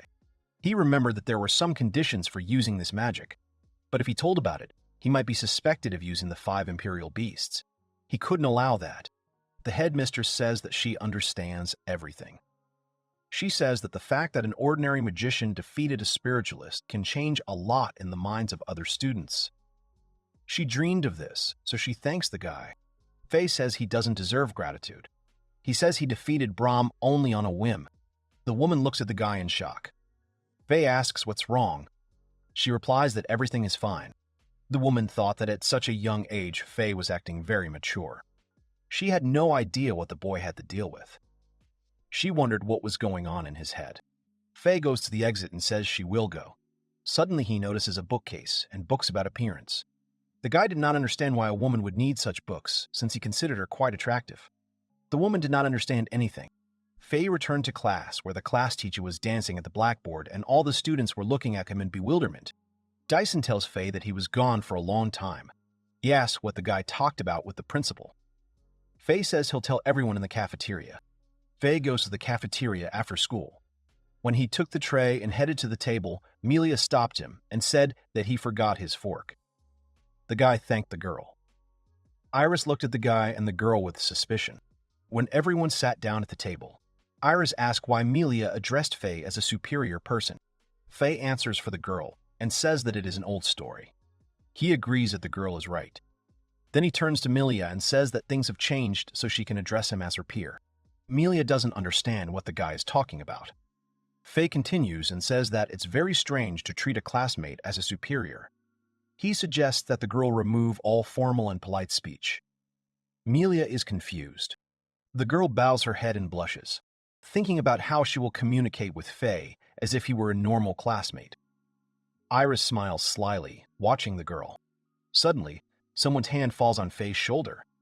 He turns around and sees his sister Cecilia. The girl introduces herself by stating her name and status.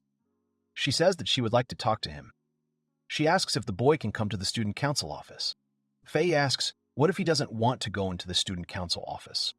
Cecilia asks the boy to come into the office again. The boy finally agrees and follows his sister to the student council office. He doesn't know what to expect from his sister. Faye's older sister comes up to him and introduces herself. She says that she is the vice president of the student council. The girl asks the guy if he can come to her office. The boy was sitting in the student council office. He was very tense. Faye wanted to get it over with as quickly as possible, so he asked why Cecilia had invited him to the office. The girl was pouring tea at that moment. Cecilia said that the president asked her to call him to this office. The girl says that the director will tell her the details herself. Cecilia claims that the director should come soon. The girl places a tray of cups on the table. Faye takes one cup and looks at the girl intently. Then the guy looks away and tries the tea. He asks why the girl was looking at him like that. Cecilia also looked worried. She asked if the guy would answer one of her questions. Faye puts her cup on the table and asks if this question is from the student council vice president. The girl looks at the guy in surprise. Then she blushes and asks what if the question is from Cecilia Bonett's perspective. Faye is silent for a while, folding his arms, and then says that he has no desire to answer the girl's questions. Faye says that he only came to the girl because the vice president called him. He assures the girl that there is no hidden meaning. Cecilia lowers her head and crumples the fabric of her skirt. She says that in that case, she will ask his vice president. Faye looks away and thinks about the girl abusing her power. Cecilia asks why the boy went to the seminary. She wonders if he did it to meet Cecilia, Alice, and Bram. Faye turns her gaze back to the girl and asks why he wants to meet them. Cecilia asks if the guy has come to take revenge on them. Faye says he has no intention of taking revenge. He claims that a friend simply advised him to go. Faye claims that the Bonnets are now just another noble family for him. The girl understands everything in her own way and asks if this means that Faye has forgiven their family. Faye looks at the girl, dumbfounded. He smirks and wonders if the girl got something wrong. He can't believe the girl would think something like that. Faye clenches her hand into a fist and then, looking menacingly at Cecilia, asks if she seriously thinks he can forgive their entire family. Cecilia looks at the guy with horror in her eyes. Faye says he doesn't care about his old family, so he won't take revenge on them. That's enough reason for him. He doesn't want to have anything to do with them anymore. Faye says that his parents were only touched when the boy became stronger. He was very happy, so he tried harder. That is why the boy did not notice that they loved not him, but the strength that he possessed. This was a good lesson for Faye, as he realized that people are ugly, especially those who try the hardest to look cute. Now he is sure that there is no other choice to protect yourself but to sacrifice yourself, even if it is family. This is what the Bonets taught him. He is grateful to them for the lesson. Cecilia stands up and asks how Faye can talk about their family like that. Faye says the girl is exactly the same. He points out that she, without first apologizing, asked if he could forgive them. Cecilia looks at her brother in shock. Faye says he met someone who proved to him that not all people are the same. He says he met someone kinder than his family.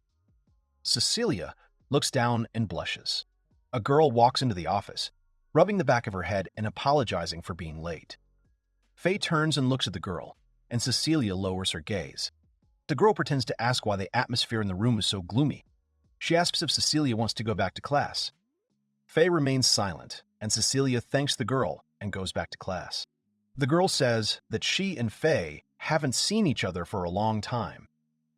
She gives her name, Layla Moret. She asks if the guy remembers her. Faye recalls that the Moret family, like the Bonets, were among the 7 richest families in Armando. They were among the most influential and wealthy people. About 10 years ago, Duke Moret was promoted to Marquis, after which their family became one of the most influential in the kingdom. Faye says he remembers the girl. He asks why she wanted to meet him. The girl says there were 2 reasons why she called him. The first reason is that the girl wanted Faye to meet Cecilia. The guy gets angry. Then Leela says that the second reason was that she needed him. Faye asks what all this means. Leela thinks that the guy is thinking about something wrong. She raises her hand, points it at the guy, and says that she wants to invite him to the student council. Faye immediately refuses. The girl asks why the guy refuses. She reminds him that he defeated the elder Bonett, Brum, who showed great promise. She is convinced that the boy is the hope of all mages. Faye is embarrassed and looks away. He tries to say something, but the girl says that it is not like that at all. Faye says that during their conflict, Bram simply wasn't cool. He convinces the girl that Bram is very immature, which is why he was easy to defeat. Leela says she knows everything. She winks at the boy and says he can decide to join the student council a little later. Faye asks what that means. The girl says that the guy is right about the fact that if a freshman suddenly joins the student council, it will not be very nice in relation to the senior students. That's why they decided to form a student organization. Faye asks what all this means. He says he's never heard of anything like it. Leela says she got the director's approval this morning. Faye asks how she could get approval so quickly. Faye asks what exactly their organization is for. The girl corrects him and says that they organize it for a specific target group. Leela says that after a year of experience, Faye will be able to officially join the student body next year. Faye sarcastically says that he can't wait. Faye continues and says that school lasts for 6 years. He asks what will change if he joins the student body next year. Leela tells that Cecilia became vice president already in her 3rd year. She notices that the guy is not listening to her and asks if he is really not interested. Faye is silent for a while. Leela says that if Faye joins the student council, then maybe the status of magicians in the school will increase a little. Faye's eyes widen in surprise. Faye continues and says that perhaps his classmate Milia Famis will be less subject to ridicule. Leela understands that Faye wants to express his inner protest. Faye realizes that by joining the student council, he will definitely become too close to the Bonetts, starting with Cecilia. Faye refuses. Leela frowns and says that the guy is very stubborn. She thinks that the guy has many shortcomings. Leela looks at the guy and then sighs. Faye notices and says that he has a reason for refusing. He says that he no longer wants to be associated with the Bonett family. Faye looks away and says that joining the student organization, as much as he would like to, will not be able to isolate him from the Bonnets. Faye mentions that the girl wanted to meet him. He asks why. He says that it caused him problems that he was trying to avoid. He was very angry about it. Leela looks at the boy, startled. She asks if the boy also talks to Cecilia.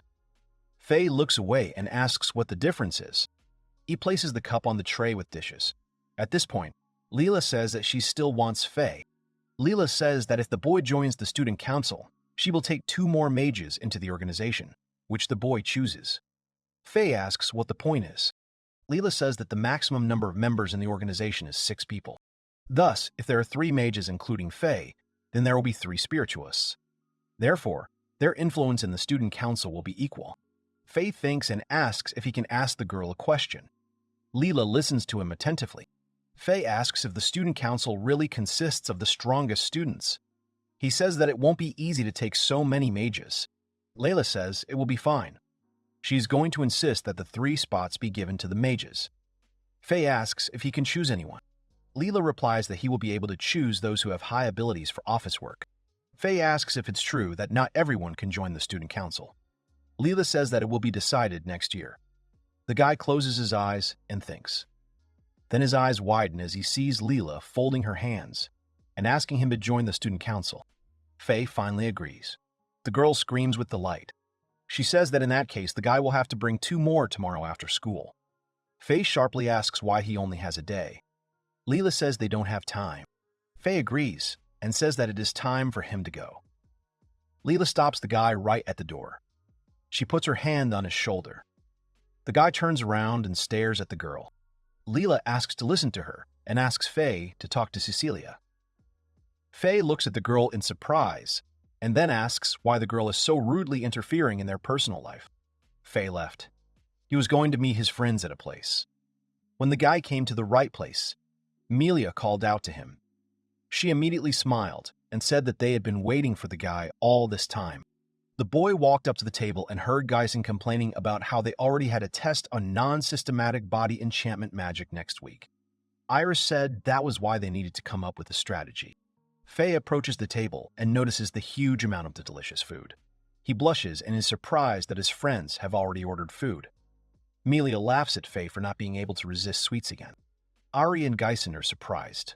They couldn't imagine that Faye loves sweets. They watch the boy enjoy the sweet dishes.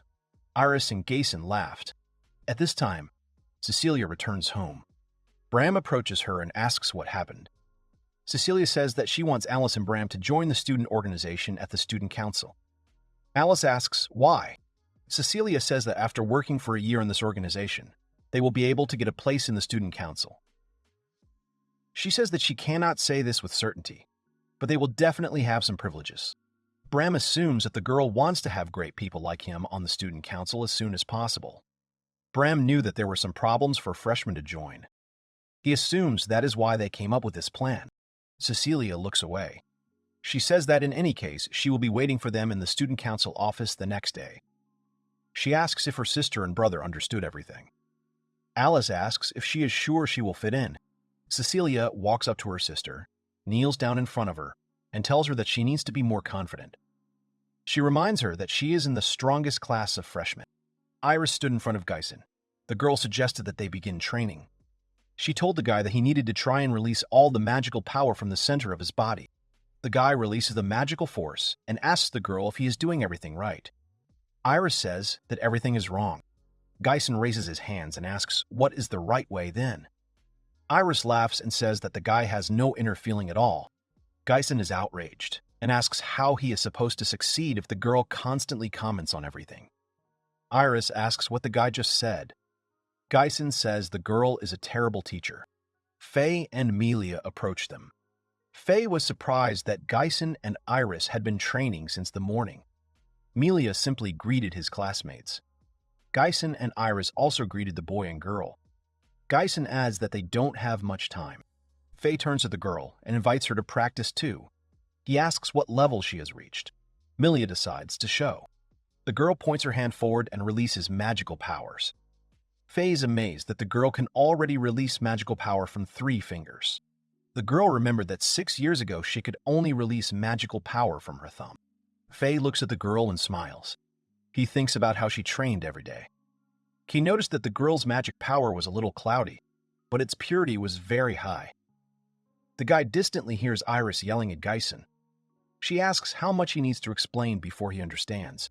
Faye then looks at Iris and notices that the purity of her magical power is still not very low, but she can control it with ease. Faye approaches Melia and asks her to give her hands. The girl is embarrassed, but still holds out her hands. The guy squeezes the girl's hands in his. Iris blushed and screamed, asking what Melia and Faye were doing. Geisen blushed too and said that they shouldn't flirt in class. Faye says that they got it all wrong. Faye says that he will release his magical power little by little, allowing it to flow smoothly into Melia. He asked the girl to try to slowly merge with the flow. He asked if the girl understood everything. She agreed. Faye and Melia join hands. Their bodies are enveloped in magic. Iris's eyes sparkle and she says it's amazing. She says she's never seen such beautiful magic power. Geisen blushes and says that he has never seen such sensual power either. Iris then strikes him and continues to watch the magical power of her classmates. Melia looks at her hands and thinks that Fairy's magic power is amazing. She felt the power flowing through her body at a constant speed. She planned to direct her power along the path of Fairy's magic power. The guy was very surprised, as the girl stretched her hand forward and was able to release magic from 5 fingers. The girl shouts to Faye that she succeeded. She was delighted. Faye began to congratulate the girl. He says that if this continues, then in a week she will be able to use magic that allows her to enchant her body. Geisen at this point says he wants to sleep.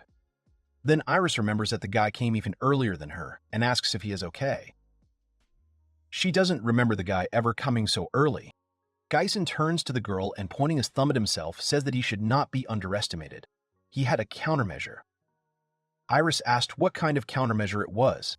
The guy said that he would just sleep in class. He thinks that would be enough. Iris says that Geisen always sleeps in class, so nothing will change. Geisen laughs and says that he can understand Aaron's lessons easily even in his sleep. Suddenly, a male voice is heard asking if everything is really as Geisen said. Geisen's face darkens, and he stops laughing. The class teacher asks if the boy really should have the highest score in the test in that case. The class teacher approaches Geisen and grabs him by the shoulder when the boy tries to leave, citing a sudden business that has come up. Geisen says that it is time for him to return to class, and the class teacher demands that he stop. The class teacher looks at the boy angrily and says that if he doesn't get the highest score on the next test, he will give him a special extra lesson after school. After training, Geisen suggested that Faye go and get something to eat. The guy said that he needed to go to the student council, so he declined. Faye approached the student council office. He remembered the girl's words about him having to choose 2 mages. He assumed that Leela would not be in the office since it was lunch. The guy decides to sort this out and knocks on the door. He goes inside and sees a girl. Leela laughs and says that Faye came late. The guy asks if the girl really knew that he was coming. Leela replies that she did. Leela points to the list of students and asks if the guy really came to look at it. Faye replies that he wanted to study the list. Leela laughs and asks how he can choose someone when he just entered school. She laughs. At this point, Faye thought that if the girl herself understands this, then why did she make him choose? Leela smiles and asks if she can say something. She says that the boy could have chosen one of his classmates. She asks if the boy has thought about it. He hasn't gotten to know everyone well yet. Leela says that the boy is always too serious in rather strange places. She says that if the boy starts thinking about the mages he will choose now, he will not make it in time for the end of classes. Faye is about to say something else, but Leela interrupts him and asks if she can do it for him.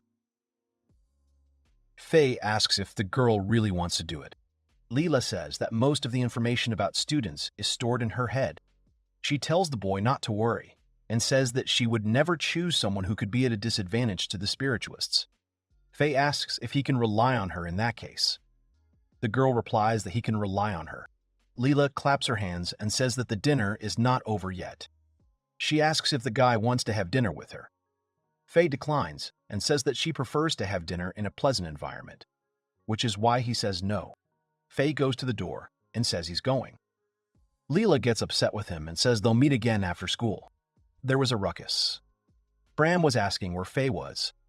Everyone was asking him what he was doing and why he was shouting at the top of his lungs. Alice tried to calm her brother down, but he wouldn't listen. Bram grabbed Geisen by the collar and was about to hit him, but then suddenly he heard Bram's voice. Bram came into the dining room and sat at the table with the girls. He asked what happened. Iris looked at Bram and also wondered why Bram was acting so aggressively. Geisen looked at his friend and shouted his name happily. Bram was still holding him by the collar. He turned his head and glared at his brother. Geisen approaches Faye and asks him to do something about his brother. Bran asks why Geisen is being so disrespectful to him. Iris intervenes and yells that everyone is tired of listening to them. Faye looks at Bram and asks what's wrong. He says the guy is a spiritualist. Then he asks why he can't manifest his spirit. Bram approaches Faye and says he can do it easily. Faye asks what's wrong then. He says Bram irritates him. Bram laughs and says that now is the perfect time to break some important news. He tells them that he has joined the student council. Faye turns around and looks at his brother without interest. Bram has no idea what to do. Bram says that in fact it is still a student organization under the student council, but it was created especially for him, so that he could officially join it. Faye still answered without interest. Bram raises his index finger and says that the members of this organization can decide for themselves when to release a spirit or anything else. He assures the boy that no matter what he does to Faye, nothing will happen to him for it. Faye says the opposite. He is sure that in the worst-case scenario, Bram could be stripped of his qualifications. He reminds us that a similar problem has already arisen with Bram. Alice approaches the boy and takes him away. Bram continues and says that he will not do anything to Faye for now, but promises to deal with him in a day. Faye looks at his brother and sister as they leave. It seems to him that his brother is not yet fully recovered. Faye realizes that Bram will also join the student council organization. He doesn't like this idea even more now. In the kingdom, 3 dukes bowed directly before their majesty. One of the dukes says that they cannot allow even the members of the 7 to do whatever they want. He thinks it is impossible. The second duke says that if you punish the guilty member of the 7, then a rebellion will definitely break out. The third duke believes that if they punish him too lightly, people will think that his majesty is afraid. The third duke also convinces everyone that after such a thing, not only will his majesty no longer be respected, but his reputation will also be ruined. One of the dukes turns to the man sitting on the throne and asks what orders he will give regarding the Bonett family. At this time, Faye returned to the classroom. A girl immediately approached him and was happy that the guy had returned. Faye interrupted her and said that after class he would need to go somewhere else. He asked the girl to return to the building first and handed her the keys. Milia says that the guy doesn't have to worry about her. She convinces him that she will just wait. Faye raises his hand and refuses. He is afraid that his conversation with Layla will drag on for a long time, as much as he wants to end it quickly. He cannot make the girl wait for him for so long. Faye approaches the door of the student council and thinks about how Bram is causing him a lot of trouble. He knocks on the door and hears a girl's voice asking him to come in. Faye goes inside and notices that in the student council, besides him and Leela, there were Cecilia and 2 students he didn't know. Leela smiles and says they were waiting for a guy. Faye asks if he's late. Leela winks and replies that the guy came on time. She claims that she was just waiting impatiently for the guy all this time. Cecilia asks the boy to pay attention to 2 magicians carefully selected by the president. The guy introduces himself and gives his first and last name, Graham Nelson. He says he is a second-year student. He is glad to meet them. There was a girl sitting to his right. She also introduced herself, saying that her name was Celia Riley. She said that she was also a sophomore. He was pleased to meet the guy. Faye also introduces herself and bows. Graham says he knows Faye. The guy, confused, asks what that means. Graham talks about how he and Celia saw the conflict outside the school. They never thought they would see a magician defeat a spiritualist. He was thrilled. Faye understands what the guy is talking about. Celia adds and says that they are from Bonett territory. Faye asks what the girl means. Graham says that they generally understand Faye's situation, but they are forbidden to say anything, so they ask the guy not to worry. Faye looks at Graham and Celia in confusion. He thanks them hesitantly. He had his doubts about the new members of the student organization. Leela turns and asks what's wrong with Brahm. She says that many people are late. Graham jumps up and asks if Brahm is really going to join the student organization too. Leela says yes. Faye thought about how Graham could call the son of a high-ranking official so familiarly. It seemed abnormal to him. Faye looks away and thinks that it is not very important. Graham turns and asks if the girl knows what Brahm did. Leela says that other students and teachers recommended the boy. Leela says that the student council is where real magical abilities play a major role, so Brahm won't be able to make any claims in this place. Faye looks at the tense Graham and Kalia. He understands that it is difficult for them, as mages, to interact with a spiritualist, especially one like Brahm. Faye feels this difference between mages and spiritualists every time. Brahm turns and looks at Faye, thinking that he might be their only hope. Graham asks Faye to contact him immediately if there is a problem. He says that even if the guy thinks that nothing can be done about it, Graham will still come up with something. Celia supports him.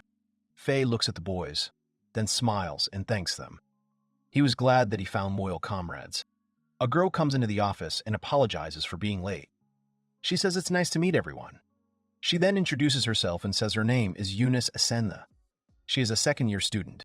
Faye looks at the girl and realizes that all three of them are gathered. He assumes that Eunice is a spirit mage. Eunice bows and says that she is pleased to meet everyone. Faye, Graham, and Celia introduce themselves. Faye looks at Eunice and notices that she is not acting arrogant. You think so? Eunice notices the guy's look and asks what's wrong. Faye says that everything is fine. Faye hears Brahm's voice, so she immediately tenses up. Brahm and Alice enter. Brahm kicks the door and apologizes.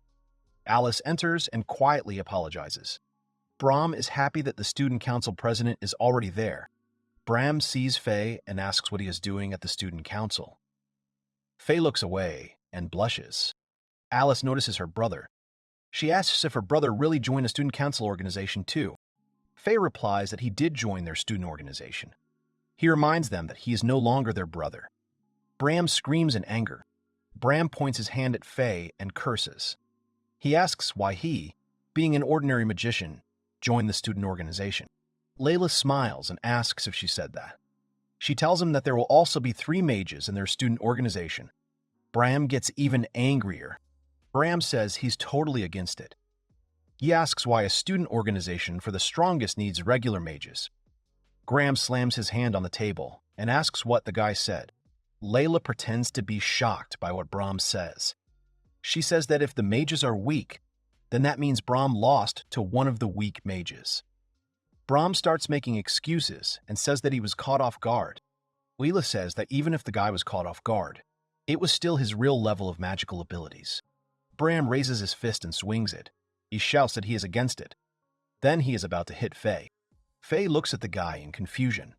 Graham appears right in front of him, covering Faye with his body and intercepting Bram's fist. Brahm asks who Graham is. He demands that he let go of his hand. Graham refuses. He says that he can't just stand by and watch his comrade get attacked. Brahm is surprised when he hears about his comrade. He asks if Graham is really a mage too.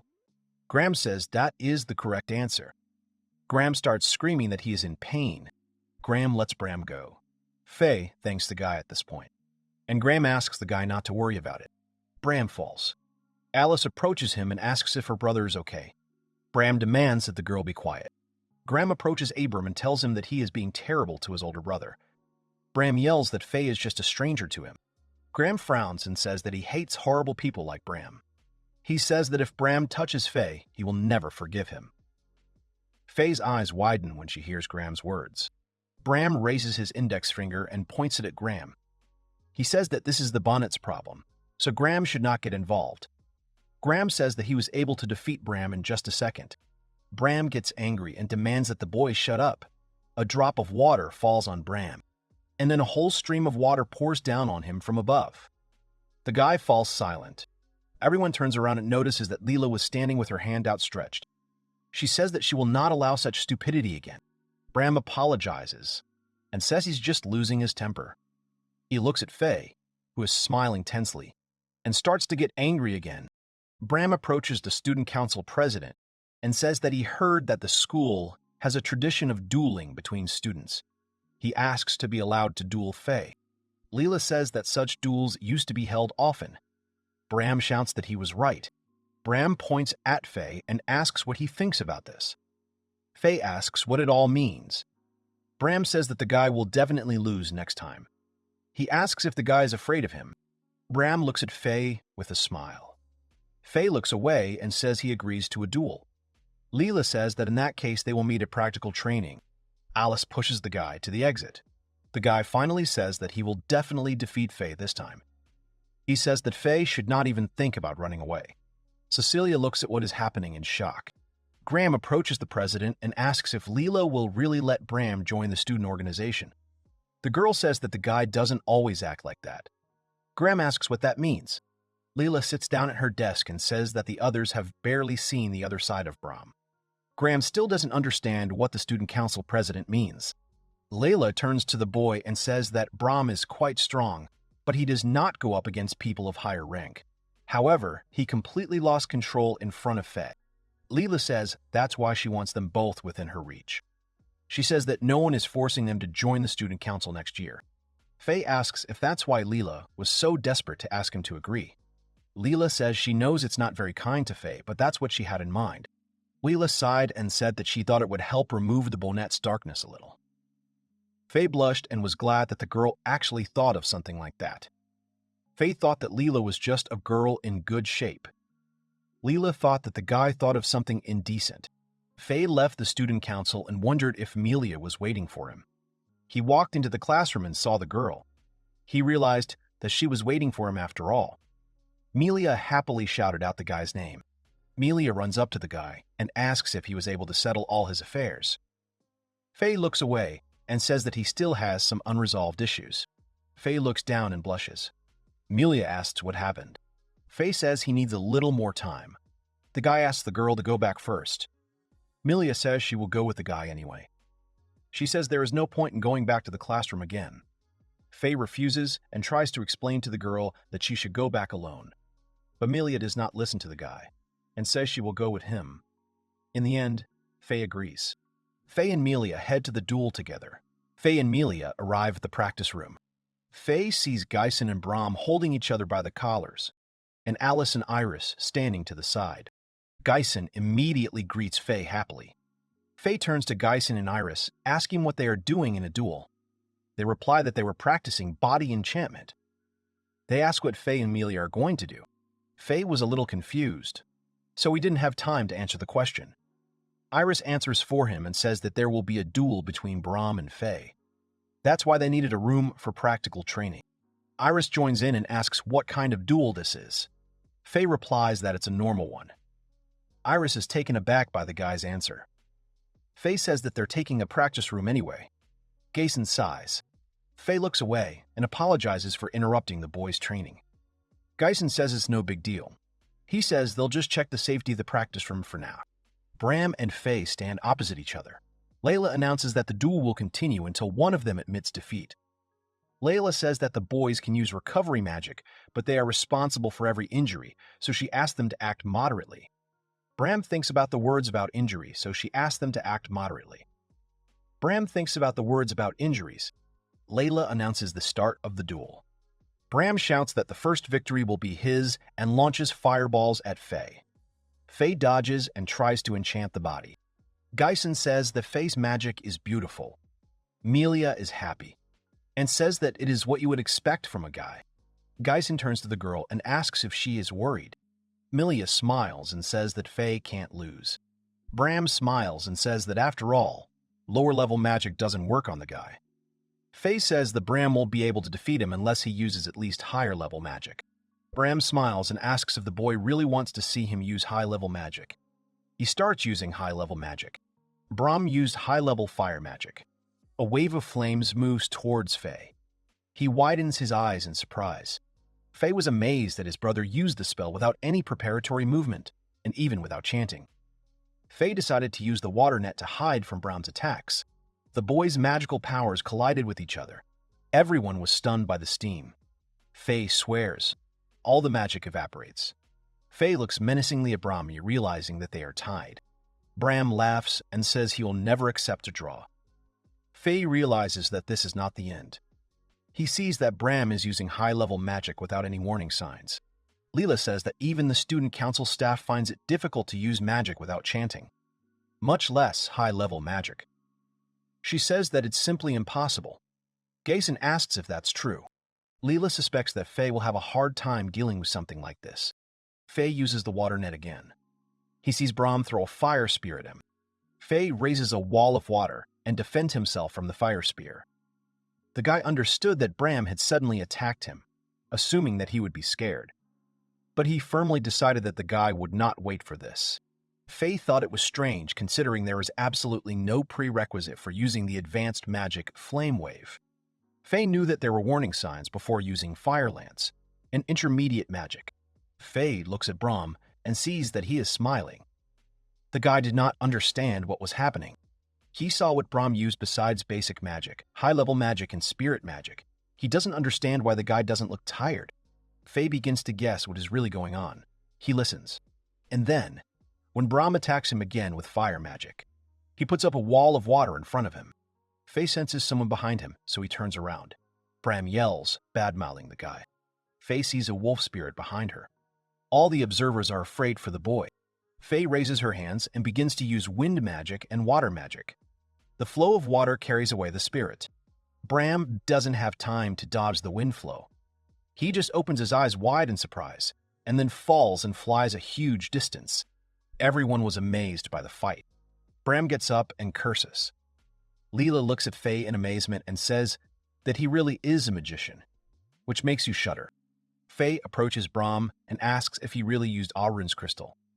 He asks if it is true. Faye knew that the Arun crystal was a rare precious crystal that had the ability to store magic. By using even the simplest magic, the magical power stored in it will be released, giving the owner of the crystal a powerful force. Since this crystal is very rare, only the royal family or the aristocrats closest to it can own it. Bram gets up from the ground and asks what difference this makes. He asks where it says that crystals can't be used in a duel. Faye sighs and asks why the boy wouldn't want to fight with his power. Bram says his power is financial might. He convinces the guy that his power is money, intelligence, ability. Faye asks if he can ask the guy something. Bram folds his arms and asks what he is wondering. Bram asks whose magic is stored in the crystal. Bram smiles and says that the magic in the crystal belongs to their father. Faye remembers the very moment his father called him into his office and told him he was being kicked out of the house. Faye lowers his head and thinks that by surpassing the magic of Arun's crystal, he will be able to defeat his father. The boy understands that somewhere deep in his chest, there is still a feeling that he tried to get rid of. He tried to forget about this feeling, but he began to understand that the bitterness is stronger than him. Faye began to feel that he wanted to deal with his family, who abandoned him. He wanted them to be on their knees and beg him for mercy. Bram was scared, as powerful magic began to envelop the boy. Faye at this point said that it was time for them to end all of this. He demands that Bram show him his father's power. Bram is scared at first, but then he concentrates and asks why Faye is pretending to be so strong and serious. Bram uses the fire net spell again. He was going to defeat the guy with the flames of fire. Bram then materializes a bow in his hands and is about to shoot a fiery arrow at Faye. At this moment, Gason and Melia shout for Faye. Faye lowered his head again and remembered his birthday in church. Remembered how his father demanded that he leave their house and never cross the threshold again. Then the guy's head began to flash with scenes where he tried to escape from bandits in a fire tornado. Faye thought again that defeating the magical power of Arun's crystal was the same as defeating his father. Faye decided that he would completely destroy all his offenders. He raised his hand sharply and called forth a wind whirlwind. Bram smiled and shot a fiery arrow, but the wind whirlwind swallowed the arrow and continued moving towards the boy. Bram tensed up. The practice room was silent as everyone looked at the results of the fight between Bram and Faye in shock. Faye stood directly in front of the huge hole that Bram had made when he was blown away by the wind. Bram lay under the rubble of the wall. Leela is excited that Bram has destroyed the wall again. She finds it provocative. Faye asks why not do it if it will confirm his victory. Leela says that the guy's victory is obvious to everyone. Faye turns to Layla and asks if the mages will continue to participate in their student organization. Layla says that they will continue to participate in their student organization since Faye won. Suddenly, Bram stands up and says he hasn't lost yet. Layla turns to the boy and says he looks pathetic. Bram curses and then wonders why he always loses. Bram began to shout louder and asked several times why Faye was always ahead of him. Faye wanted to say something, but Bram interrupted him and continued to say that he could not lose to someone like him. He is convinced that Faye was lucky to be born with talent. Bram shouts that he wishes the guy had been gotten rid of on his birthday. Faye looks at the guy grimly. Suddenly, Alice's voice is heard, saying that this is not true at all. Everyone turns to look at the girl. Alice says that Bram probably didn't know that Faye was training hard every day from morning until late at night. She starts crying and says that you can't call the guy's hard work just training. Faye lowers his head. Faye asks what they should do about the wall. Leela tells him that he doesn't have to worry because she'll ask for it to be repaired. The boy thanks the student council president. Suddenly, Faye comes up to Melia, takes her hands, and says that they need to go. The girl was confused, but still followed the guy. Geisen tried to stop the guy, but Faye apologized to him and said that he was very tired.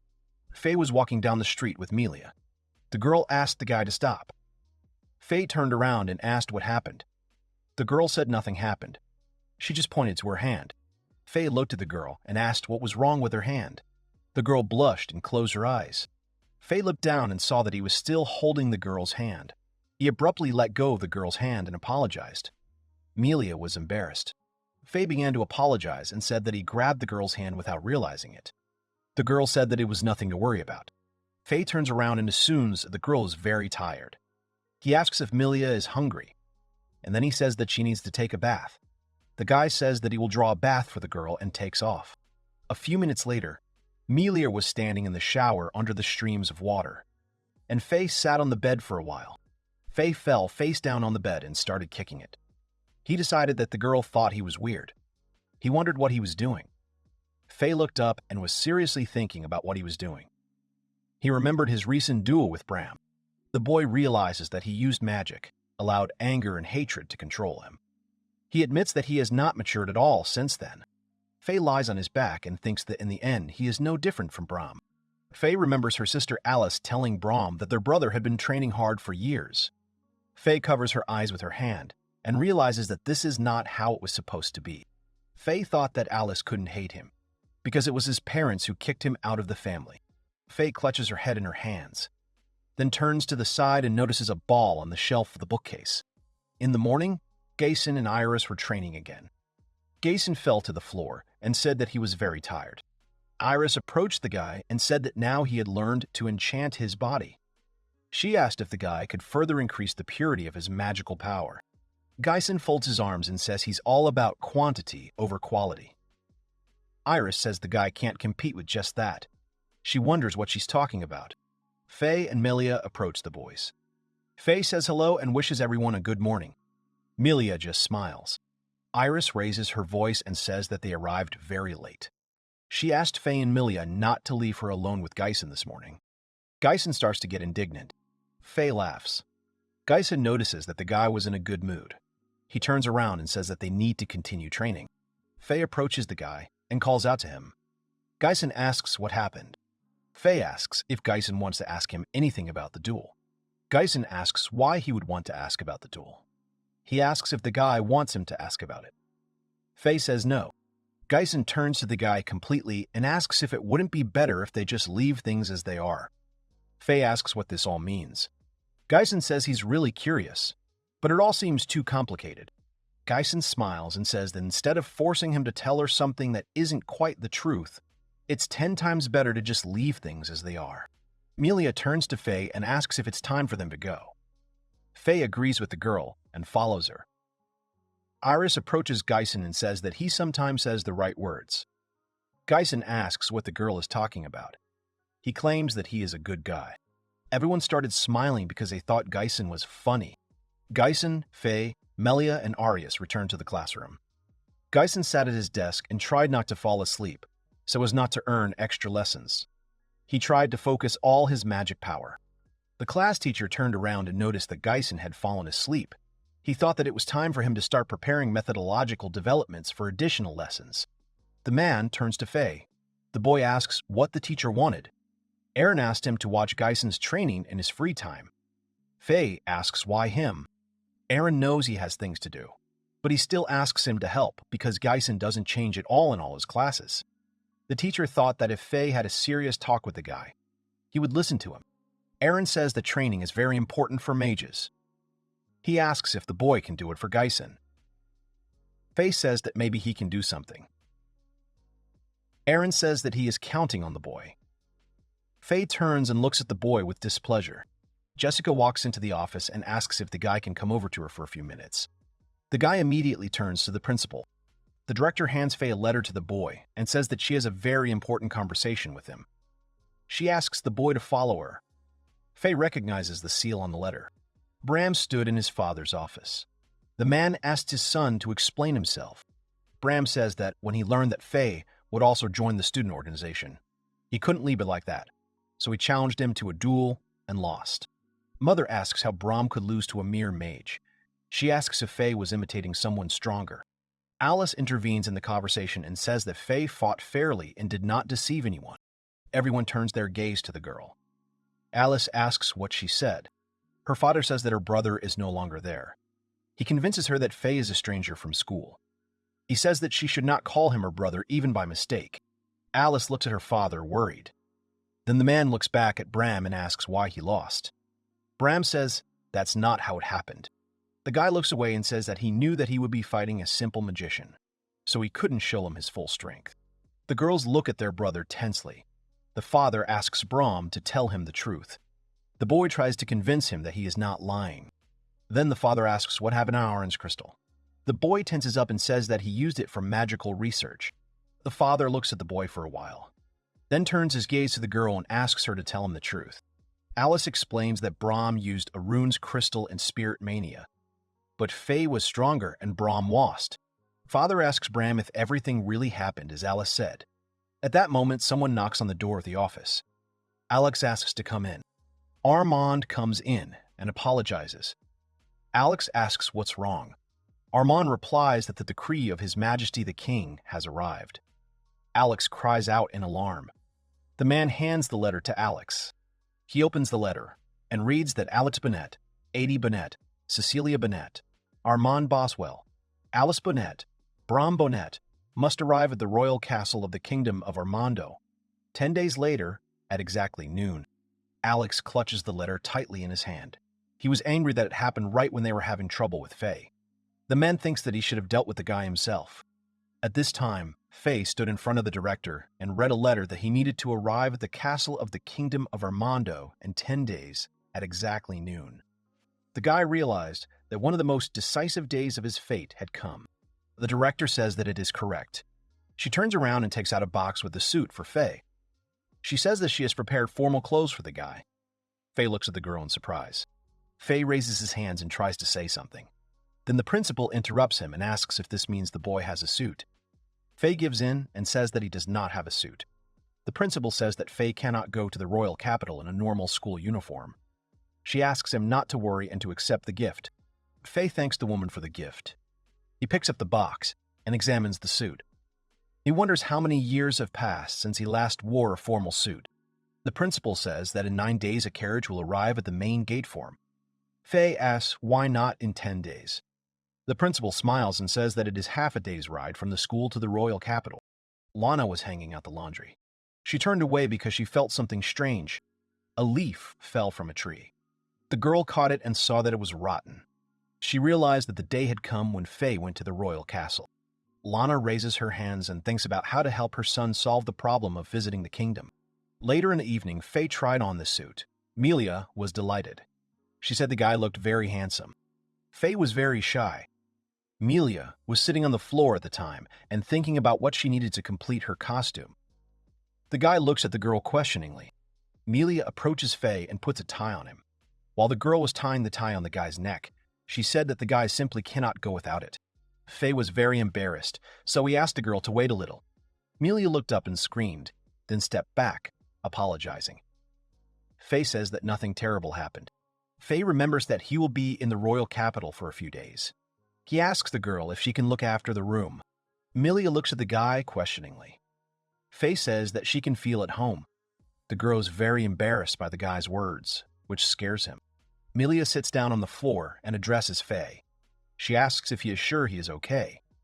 She says that if Faye goes to the royal capital, he will definitely meet the Bonett family. The boy understands everything. Faye smiles and approaches the girl. He sits down opposite her and asks her not to worry.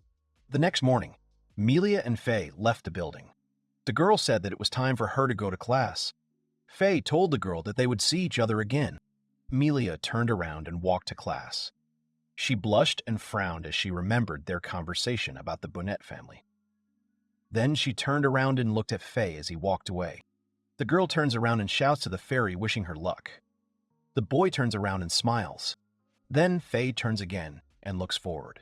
He has decided that he needs to get serious. Melia remains standing near the entrance to the school, and Faye walked towards the carriage. Right next to the carriage stood a man with glasses and a short girl. They bowed and said that they were waiting for a guy. At the same time, they addressed him by his last name, Bonett. Faye thinks for a moment, then looks up and asks who the man and girl are.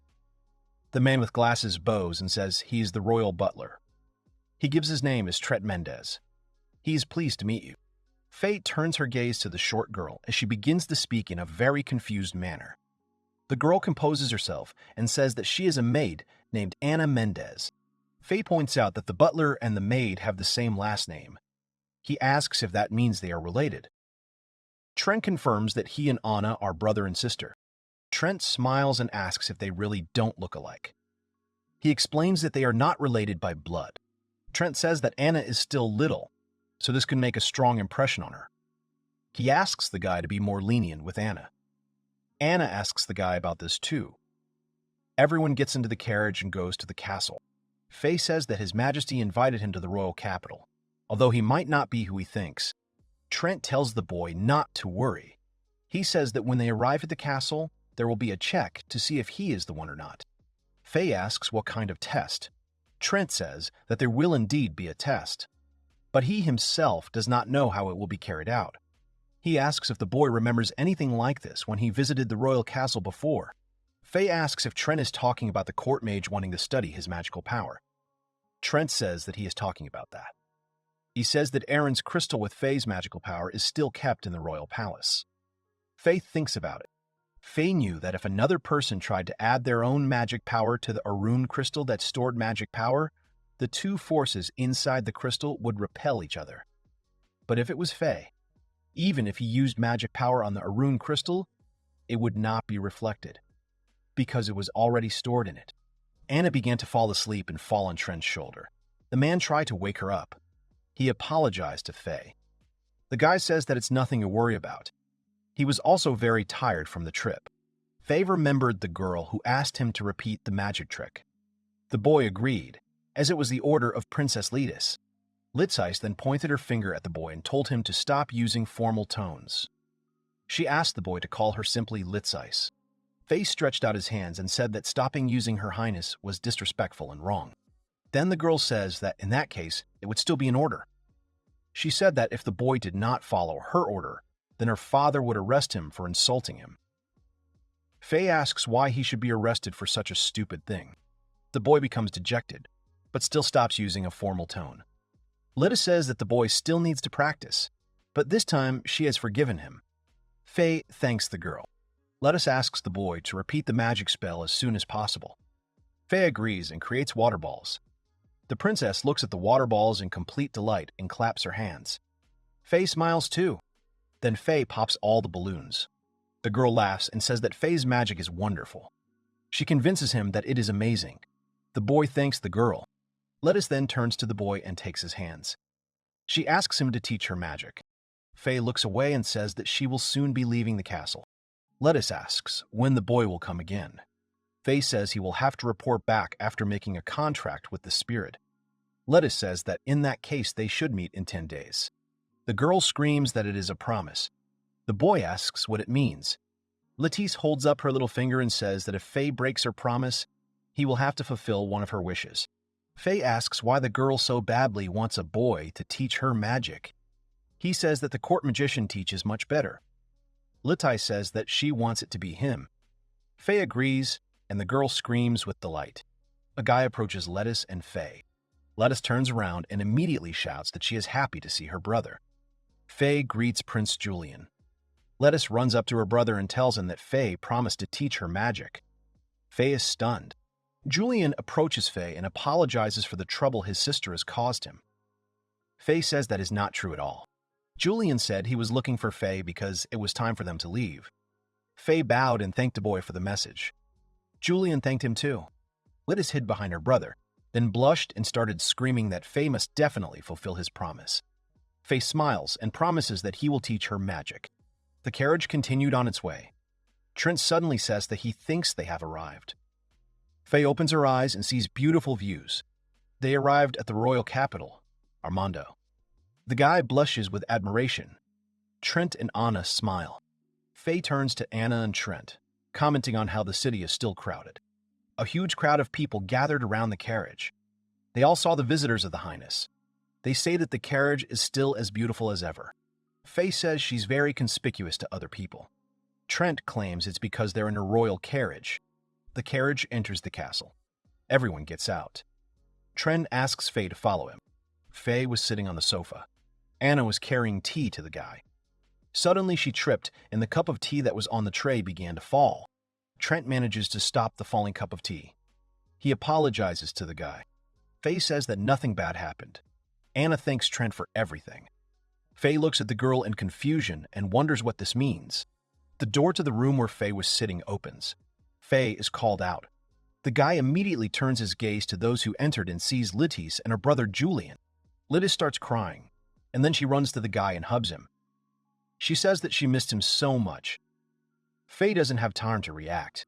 Faye looked at Julian, who covered his face with his hand and looked at him slyly. This made Faye even more embarrassed. Julian says that he understands that Faye and Lettice want to enjoy their meeting after so many years. He then says that they need to resolve the issue of Aaron's crystal. Faye agrees with him. Trent brings the crystal of a rune and gives it to Faye. The guy reaches out to it and begins to use his magical powers. The crystal began to glow and spread magical energy. Julian was pleased that the crystal resonated. He says that they all witnessed that Faye is the very same member of the Bonett family. The girl is delighted that Faye could not lose to a demon. Then, the fairy is led down the corridor of the castle. Trent says that the boy has had a hard day. He suggests that he rest. The man leads the boy to his room. Suddenly, one of the rooms opens and the entire Bonett family comes out. Faye looks at her parents, sisters, and brother in horror. The Bonett family looks grimly at their former family member. At this point, Faye remembers how he was kicked out of the family. Faye looks at her father and says that they haven't seen each other for a long time. The man asks who the boy is. He says that he is too busy to remember every commoner.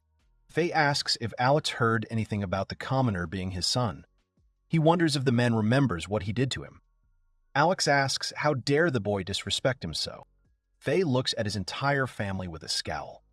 He realizes that his father now truly treats him like a commoner. Faye deep down hoped that his father at least regretted what he did to his son. The boy overestimated his father's humanity. He decides that now there will definitely be no mercy. Anna turns to Faye and asks if he is okay. The guy smiles and says that everything is fine. Trent and Anna bow to the boy and assume that the boy is very tired. They point to the room and ask Faye to rest. The boy thanks the maid and the butler. He enters the room and closes the door. Anna tells her brother that she hopes Faye is okay. Trent is also worried, as the boy's been through a lot at 13 years old. He hopes that nothing happens to him. Faye lay on his bed and couldn't sleep. He remembered that something like this had happened before. The boy remembers how 8 years ago he first stayed at the royal castle. That day, he looked out the window. At some point, the guy noticed Lidis on the street. She was shaking all over. The guy went outside and approached her. Faye immediately threw a cloak over the girl's shoulders. Lidis immediately recognized the boy. Faye was embarrassed and the girl frowned. Faye knelt down in front of the girl and introduced himself. He said that he was the son of Duke Bonett. Lidis apologized. She asked why the boy was out on the street at such a late hour. Faye looked away, as he was ashamed to admit that it was his first time sleeping in the royal castle, so he couldn't sleep. Faye tells about how he saw a girl in the window and decided to go to her right away. Lidis laughed. Faye asks what the girl is doing outside. The girl says she just wanted to get away from strangers for a while. Lidis talks about how the same thing happens every day. She is tired of being in a society of people. It seems stupid to her. Lidis looks up at the sky and says that when she looks at it, she forgets about all the unimportant things. Faye says that he understands the girl's feelings a little. Faye was the eldest son of a duke, so many aristocrats try to please him with flattery. Lidis and Faye couldn't help but notice that all the praise addressed to them was actually just to take advantage of the situation. Lidis looks at the boy in shock and asks him if he really felt the same way. Faye is at a loss as to how best to respond. He says that he probably doesn't think that way at all. Faye talks about how he always felt pressure from people when they called him a wunderkind. Lidis asks if the boy has anything he would like to do. Faye asks what he wants to do. Lidis says that's what she's interested in. She asks again. Faye thinks. Then he looks at the girl with a smile and says that he would like to live up to his parents' expectations. Lidis asks the boy again. Faye looks at the girl and does not understand why she reacted like that. Lidis did not expect such an answer. The girl gets up from the ground and says that she would like to be with her beloved. She would like to walk with him. Faye asks if this is what the girl really wants. It seems to him both simple and complex. Lidis leans over and closes her eyes. She begins to shiver and say that she is cold. Faye approaches the girl and uses fire magic. Lidis says she feels warm. She asks if it's really fire magic. Faye asks if it is true that the girl is seeing magic for the first time. She says that she has seen magic before, but only from afar. Lidis asks what Faye would like to do with her. The boy does not understand the girl's question. She means what he would like to become for her.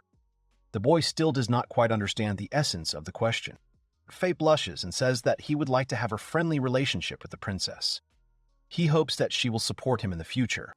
Lidis looks at the guy in surprise, and then starts laughing and says that Faye is very funny. She claims that no one talks like that. The boy asks what it means. Lidis agrees and suggests that they build a friendly relationship, and then the girl laughs. Faye remembered the way Lidis had laughed when they met in the castle garden 8 years ago.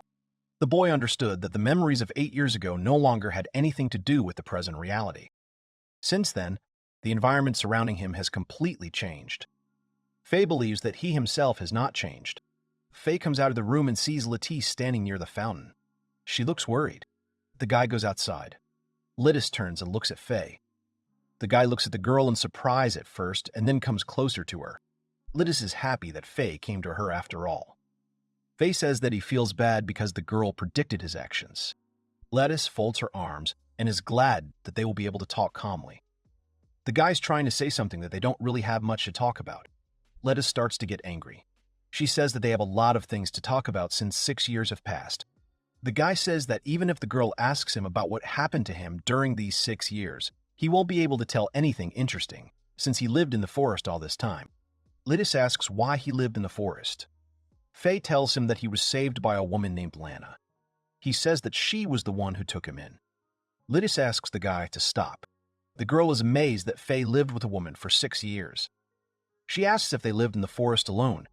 Faye confirms this information. Lidis frowns and asks what the relationship was between him and Lana. Faye thinks about it, not understanding what the girl means. He says that Lana was his mother. Lidis changes instantly. She is happy and says that the guy can forget her question. Faye does not understand anything, but still agrees with the girl. Lidis stops and says that she has a few things she wants to talk to him about. She also mentions the promise. Faye looks at the girl questioningly. Lidis turns around and smiles at him. Lidis turns to the guy. She wants to say something about his family. She tells him that his family was originally supposed to be his main ally in life. She says that it should be like that at any time. Lidis claims that it should have been like that 6 years ago. She doesn't know the details of what happened in the Bonett family, but she still wants to support the guy. Faye says it's okay. He says that even if he doesn't have any blood relatives, he has someone he can call family. Lidis tries to say something else. At this moment, Faye is thinking that she doesn't know how long she and Lana will be a family. Lidis abruptly takes the guy's hands. Faye looks at the girl, dumbfounded. Lidis says that no matter what happens, she will always be on the guy's side. She promises the guy that someday she will show him what a real family is. Lidis looks up and her face is very close to Faye's. The guy asks what it means. The girl blushes and pushes the guy away, saying that it doesn't mean anything. Faye approaches the girl and hugs her. Lidis is embarrassed and tries to stop the guy. The guy thanks her at this point. Alex slams his fist on the table and curses. He says he hates Faye. Faye's real mother is angry too. Alex was angry because Faye threatened their family's status. Faye wakes up as the sun begins to shine on his face. He turns around and says, "Good morning to Melia." Then he realizes that he is not in the school building, but in the royal castle. Faye felt a strange feeling. The fact that Melia slept next to him was already something familiar. Suddenly, someone knocks on the door and asks if the guy is awake. The guy is scared at first, and then he comes to the door and sees Anna. He wishes the girl a good morning. Anna asks what the guy thinks about breakfast. The guy has already had a snack, but still does not refuse the girl. Faye was sitting at a table with a huge amount of different food on it. Trent was standing next to him. The man asked what the guy was going to do after breakfast. Faye thought about it, so he hesitated with his answer. Anna was carrying a tray of food. At this point, Faye said there were still a few hours left before the audience. Faye knew that he could even leave the castle for a few hours. Trent apologizes and asks that Faye spend all this time in the castle. Faye thought about it. Faye asks Trent if there is a place in the castle where magic is allowed. Trent says he will take the guy after breakfast. At this time, Anna runs up to them. Anna stumbles and drops the tray with a cup of tea again. Trent approaches the door and says that this is the entrance to training room number 2. He says that the boy will be able to use magic in peace there. Faye thanks the man. Trent bows and says that in that case he will leave the guy so as not to disturb him. Faye goes inside and starts using magic. He decides to enchant his body first. Trent watched before leaving, saw Faye use magic. He was amazed. He thought that using non-systemic magic to enchant a body without singing was not so easy. Faye was wondering what would happen if Alex fought him. What time should he use what magic? Faye thinks that this won't be like their fight with Brahm. Suddenly, the boy remembers how he used the power of the 5 imperial beasts. Faye thought that all this was nonsense. He recalls that he couldn't control the power of the 5 emperor beasts, so he sealed them. He couldn't rely on their power when it was convenient for him. The boy curses. Suddenly, Lettuce enters a training room. She greets the guy. Faye asks what the girl is doing in this room. Lettuce says that she entered the room by accident.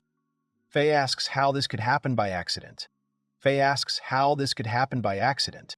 Lettuce smiles and asks if the guy really decided to practice magic. Faye replies that he just had a lot of free time. The girl looks at the guy carefully and asks if everything is okay. Lettuce then smiles and asks if the guy will show her the water ball trick. The guy remembers that simple trick and then asks if the girl can do it herself. The girl thinks that the guy doesn't remember about that trick.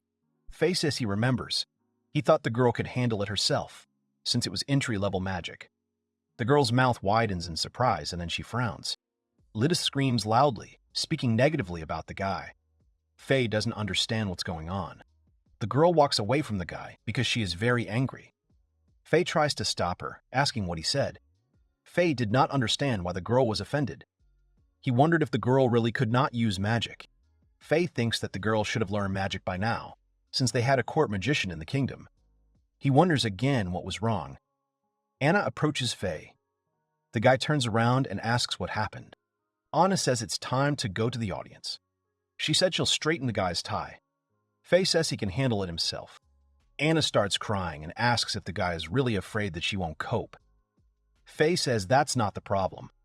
The guy finally agrees. He sits down on the floor so the girl can reach the tie. Anna comes up to the guy and tries to tie his tie, but she doesn't understand how to do it. She tried different options. After a few tries, Anna shouts out that she managed to tie the guy's tie. Faye thanks the girl.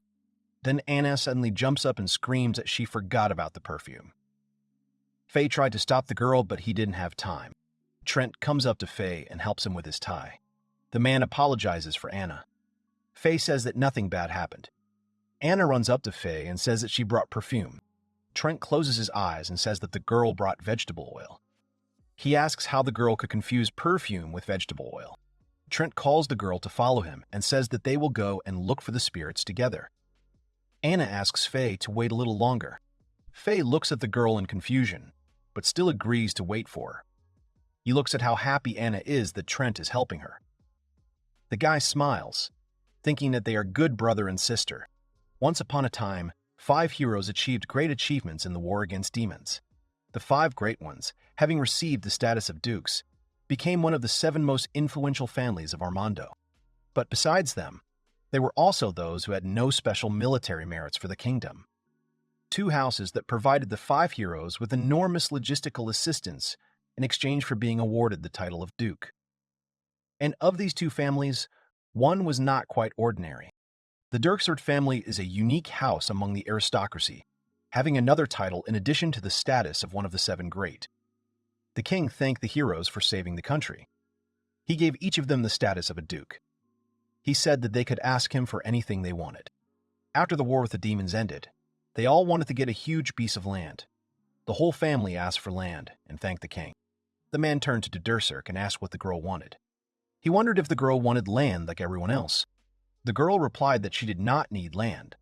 The king asked what the girl would like to receive in that case. The girl replied that all she wanted was to live quietly and peacefully with her little daughter, who had lost her father. The girl asked for a small plot of forest and a small house. She claimed that she didn't need anything else besides that. The king found this interesting, as the girl did not ask for money, status, or honor. He wanted to talk to her later. From then on, once a year, the girl came to the castle to have an audience with the king.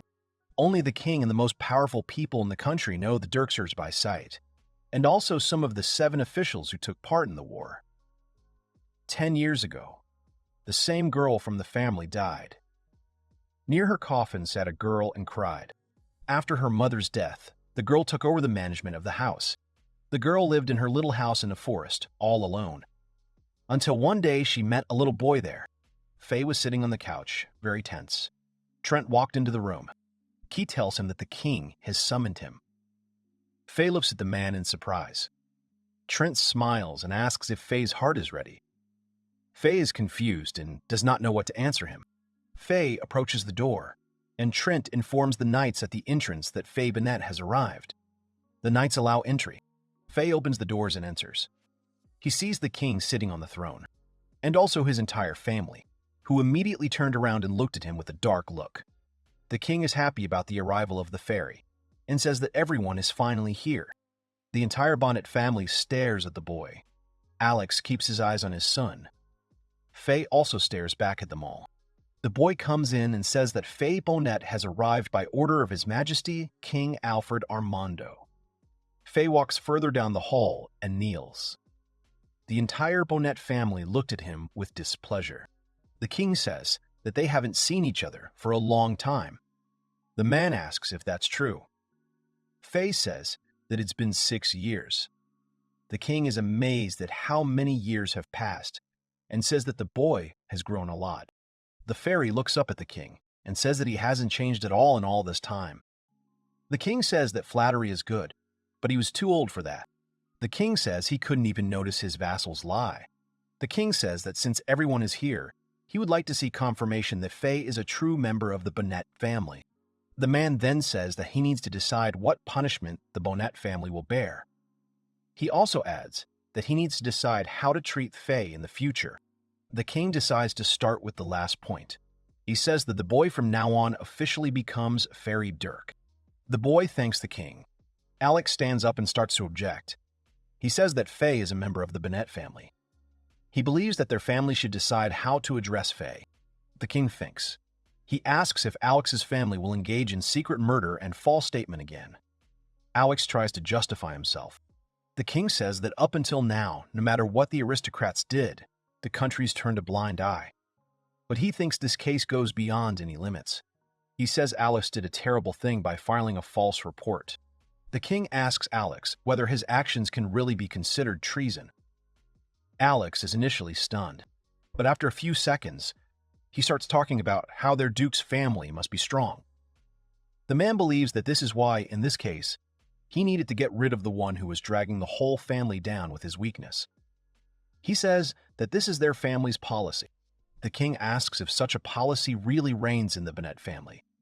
The man says that even if he admits and accepts everything Alex said, he can do nothing about the one who dared to make a false statement. Alex tries to justify himself, but the king interrupts him and asks why the man called Faye weak. He wonders how a weak could defeat Bram in a duel. Alex tries to justify himself again, but fails. The king turns to Alex and says that the position of duke is bestowed upon him by power. He asks if it would be better if Faye inherited the duke's status rather than Bram. Alex gets angry and says that Bram lost because of his carelessness. He claims that he was defeated not because of his outstanding abilities. The man is sure that in the future, his son Bram will become a spiritualist, comparable in strength to himself. Alex argues that handing over the status of duke to a man weaker than him is tantamount to humiliating this title. The king says he was simply suggesting this scenario. The king reminds him that the man said that the future duke should not be inferior in strength to him. He asks if this means that the future duke should be stronger than the current Alex. Alex agrees. Suddenly, Alex shouts out that the fairy will never defeat the spirit mage. The king looks at the man in surprise. He asks why they don't have a duel then. The door opens and a girl enters the hall. Faye turns around and is surprised by the guest who has arrived. The king chuckles and asks if the day is not strange. He says that the girl came despite it not being the beginning of the year. He addresses the girl as Lady Lanala. The girl notices Faye and waves to him. The boy couldn't understand what his adoptive mother was doing in the castle at such a moment. Lana approaches Faye and hugs him. She says that the guy charges her with positive emotions. Faye gets embarrassed and asks the girl to stop. He says that the king is nearby. The girl laughs and calls the guy shy. The king and prince turn around and look at Latisse, who is very angry at Lana's attitude towards Faye. Lana smiles, and Faye becomes even more embarrassed. At this point, the king clears his throat and asks if they should calm down a bit. The man asks why Lana came to the castle. Lana blushes and says that she wanted to see her son. The king asks which son the girl wanted to see. He does not remember the girl having a son. Lana hugs Faye again and says that he is her son. The guy blushes again. The king is amazed that healing magic was able to heal Faye's mortal wounds. He guesses how Faye became the girl's half-son. Alex interrupts the conversation and asks who the girl is. The king recalls that Alex has never met Lana before. The king introduces the girl to the man. He tells him that she is the current head of the Dyersirk family. Alex immediately becomes tense because the girl is a representative of the Great Seven Families. Faye looks at the girl in shock. Alex suggests that the Dirksert family used healing magic. The king turns to Lana again and asks what she meant by duel. The girl says that the king should look at Faye's current abilities. The king listens attentively to the girl. Lana approaches Faye and asks if it will be better this way. Faye does not have time to answer anything, as she falls into a stupor. Alex smiles and says he doesn't mind. He's ready to prove his abilities once again, inevitably. Faye looks at her father angrily, wondering what inevitability he's talking about. The king ponders. Faye looks at the man, then looks away as she remembers the duel with Bram. The guy remembered that Alex's magic, stored in the crystal of Aran, which Bram used in the duel, was most likely weaker than the real one. The guy also remembered that there is spirit magic. He thought that sooner or later this magic would stand in his way. That is why the guy resolutely agreed to the duel. The king closes his eyes and remains silent, and then says that in that case, the duel will still take place, but only in 15 days. He says that Faye and Alex should prepare well before the duel. Faye and Alex glare at each other. Faye returned late in the evening. He stood under the streams of water in the shower. The boy remembered his father's eyes, which looked at him with hatred. Faye punched a wall. He sank down, thinking that Alex had not weakened at all. He was convinced that Alex's magical power was contempt. Faye knew the man was merciless. He wondered if he could defeat him. Then Faye finally gets his bearings and is already resolutely thinking that he will be able to defeat his father. He will not spare his father. The next morning, Faye met his classmates. They were all worried, so they said that it was all a nightmare. Faye looked dejected. Geisen put his hands on his head and said that something terrible was always happening. Iris screamed that they would have to stay after school and practice. Faye asked what his classmates were talking about. He asked them to explain everything. Geisen began to explain. Aaron had come into the classroom the day before. He apologized for being late. All the students noticed that the man looked depressed. They decided to ask him what had happened. The man says that the school decided to hold a competition between their class and Class A. Before the class began, the man was sitting in the office. Nerold came in and noticed that Aaron was full of enthusiasm. Nerold approached Aaron and said that no matter how hard he tried, his students would always be weaker than him. He was sure that his students were many times stronger than ordinary magicians. Aaron smiles and says he can't pretend he hasn't heard him say that. He reminds the man that Brahm from Nerold's class lost to his student Faye. Nerold starts to get angry. In that case, he decided to suggest to Aaron that their classes participate in the competition. Aaron asked what that meant. Nerold suggests a battle of teams. He convinces Aaron that this way they will be able to determine whose class is stronger. Nerold asked why the man refused. He suggested that Aaron was afraid. He said that the man could simply fall to his knees and then Nerold would forgive him. Aaron began to be indignant. Geisen says it will be a team battle. He adds that the first fighter will be Faye. Then Iris starts to tell what the homeroom teacher pointed out to her in Geisen, saying that she and Faye are on good terms, so they should help each other. The homeroom teacher convinced them that teamwork is very important in this matter. He does not accept objections. Iris and Geisen fall to their knees and say that's exactly how it happened. Faye thinks that this is all very boring. Iris said she had a guess about the participants from Class A. It was easy to guess who would participate. Bram asks what all this means. He was making fun of the fact that Class A would be fighting Class E. He asked not to be made fun of. Geisen says he heard that Class A will be represented by Bram Bonett, Alice Bonett, and Stroff Cornell. Iris spreads her arms wide and says that Nerold has caused Aaron problems. She mentions that Faye has only recently returned from the royal castle. She thinks the guy is tired. Faye thinks about it, then says he's not particularly tired. He says it'll be a good workout for him.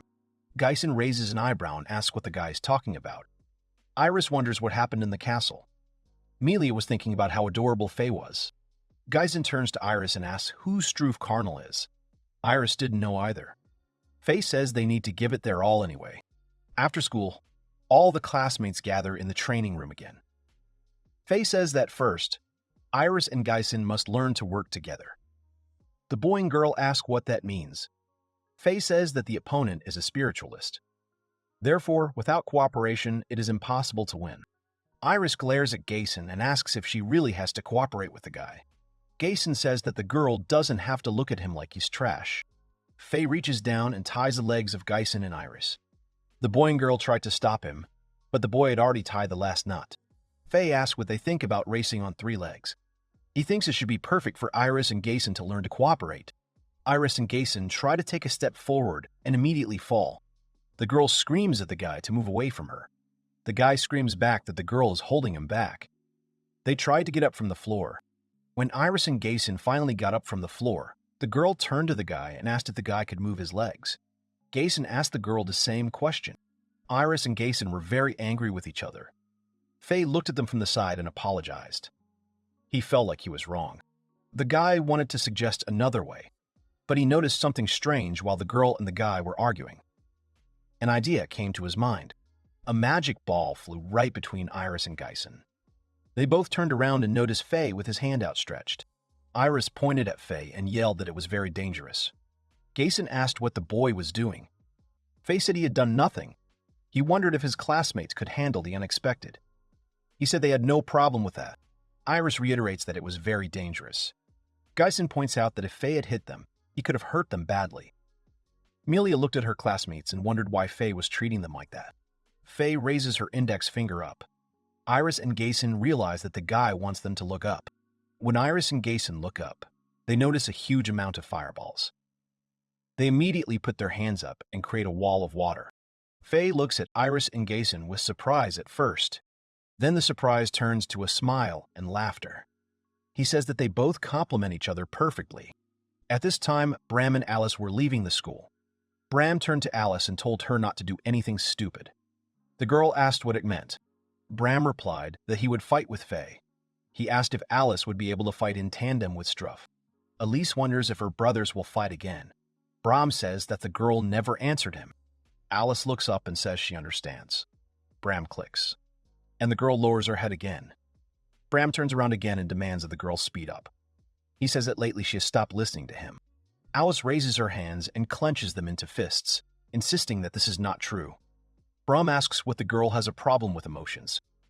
Alice asks what her brother means. Bram wonders if he too has some kind of emotional issues. He thinks that it's definitely not because of Faye. Bram tries to understand what is the reason for his anxiety. He suggests that it is Alice, either hatred or envy. Then the guy finally stops at envy. But he cannot understand why he's envious. Alice follows her brother. She tried to figure out what to do.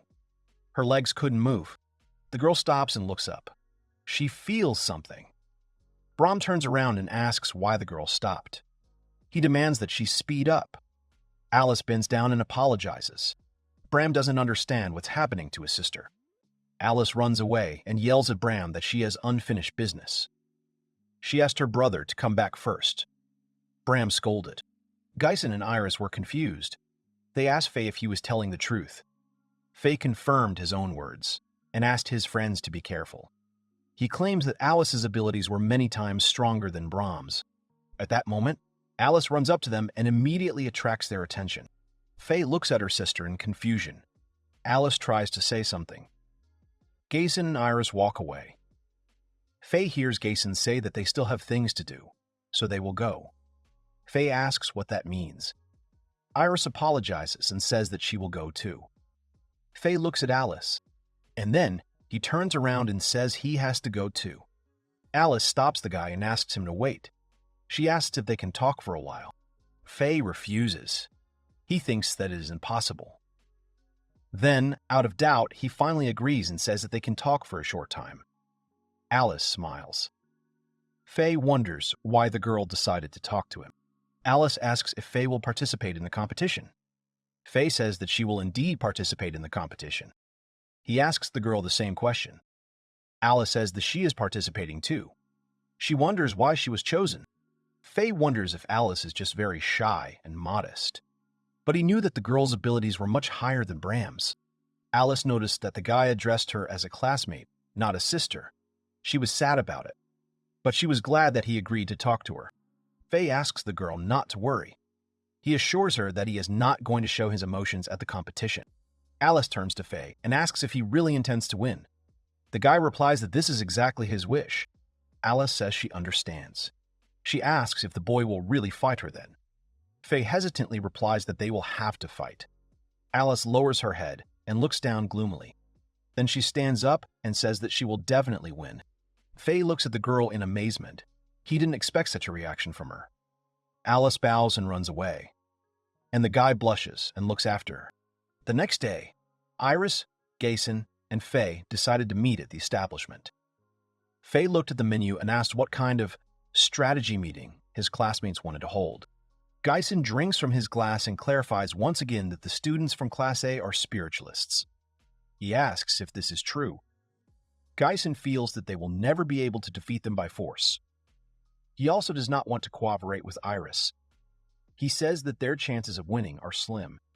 Iris becomes indignant. Iris smiles and says that she didn't expect Gason to be so calm and reasonable. She thought he had no brains anymore. Now Gason is starting to get angry. While Iris and Gason were arguing, Faye asked them to order something. He turned to the waiter who came to their table. When the waiter brought everything the students ordered, Gason asked Iris and Faye to listen to his plan. Faye was amazed that the guy had a plan. Iris asks what the guy had a plan. Gason says the rival spirits are in the form of animals. He says they can do some interesting things. Iris asks again about the animals. Gason asks if his classmates understand. Iris and Faye think about it. Gason looks at his classmates, waiting for their answer. Faye raises her hand and apologizes for giving up. Iris says she's giving up too. Iris thinks the guy has figured out a way to exploit the animal's lack of intelligence, but she can't figure out how. Gason smiles and then pretends to say that he will still tell what he uses in battle. He says it's bait. Faye spits out her drink. Iris's eyes widen. Iris asks what bait means. Gason says that they will need to distract the spirits, and while they enjoy the food, they will fight the mages directly. Gason is sure that the spirits are full-fledged animals, so they are not particularly smart. He is sure that they will definitely succeed. Faye closes her eyes and thinks that there is no hope for them. Iris says that the only one who is not very smart is Gason. Gason asks what this all means. He starts to get upset. Faye tells the guy that spirits don't care about food. Gason says that they are animals. Faye explains that most spirits get their magical power from the food they receive from the mage. That's why they aren't interested in their food. He says that Gason won't be able to distract the spirit by putting food in front of it. Iris says that Gason constantly sleeps in class, so he doesn't know basic things. Iris says it would be more effective to use Gason himself as bait than to place a plate of food in front of the spirit. Gason asks why he must act as bait. Faye ponders the girl's words about using Gason as bait. He thinks it's a great idea. Iris and Gason ask what this means. Gason is outraged again and asks why he has to be bait. Faye asks the guy to calm down and listen to him. Faye says that he has been observing Iris and Gason for a long time. He says that Iris has incredibly pure magical power. Faye claims that the difference in their physical abilities is small, but it is in their magical power that they have significant differences. He is convinced that he can use this. Iris smiles and looks at Gason. The guy at this moment clenches his hand into a fist and looks back at the girl angrily. Faye says that Gason's strong point is his impressive power. The guy asks what Faye means by that. Faye says that Gason is best off attacking the enemy from the front. Iris will have to go behind, as she is agile. Gason turns to Faye and asks if he's kidding. Faye is sure that this is the best option for them. He asks if Iris and Gason want to train. Gason asks how they will train. Faye says that Gason will have to attack from the front. At this time, Faye will take all the spells. Gason asks if the guy is trying to provoke him on purpose. Iris thinks about it and says that in that case they will only be able to attack one enemy. Gason starts thinking about it and asks if Faye will really fight two opponents at once in that case. The guy answers that she will. Faye assumes that he will only have to deal with one person. Iris turns and asks what that means. Faye assumes that his opponent will be Bram, since he is too proud. Faye doesn't think Bram will want to share with Elise. He assumes Bram will order Elise to stay behind or send her to help Struve Carnal. Iris remembers what Faye said the day before about Alice being stronger than Bram. Faye only says that Struve Carnal is definitely weaker than the Bonets. Faye is convinced that Alice is not only stronger, but also unpredictable, which is why she is the one they should fear the most. The guy says that in this battle, Gason will play a very important role as bait. Gason asks why he has to play the role of bait. Suddenly, someone appears near the guys and asks what they are doing. It was the guy who was wondering if the guys were really discussing strategy. He says that it is hard to be an ordinary mage. Gason turns to the guy and asks who he called a regular mage. The guy repeats that he was talking about them. Iris asks who the guy is. The guy starts to get upset because the girl didn't know who he really was. The guy looks at Iris and sees her frowning. The guy blushes as he begins to feel his heart begin to beat faster.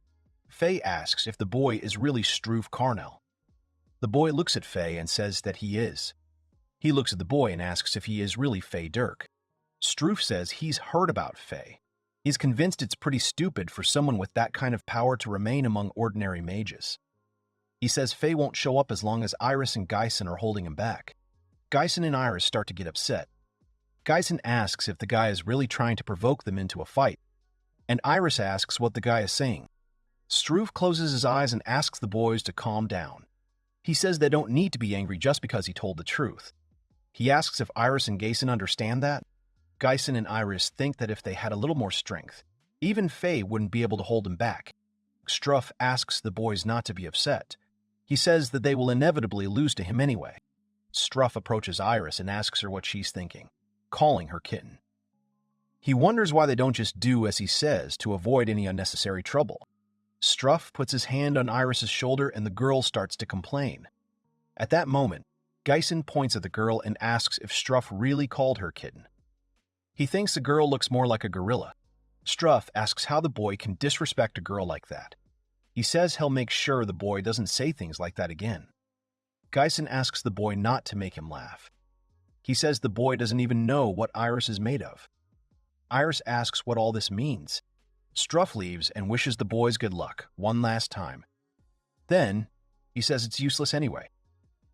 Faye suddenly stops Struff. The guy turns around. Faye says the guy is wrong.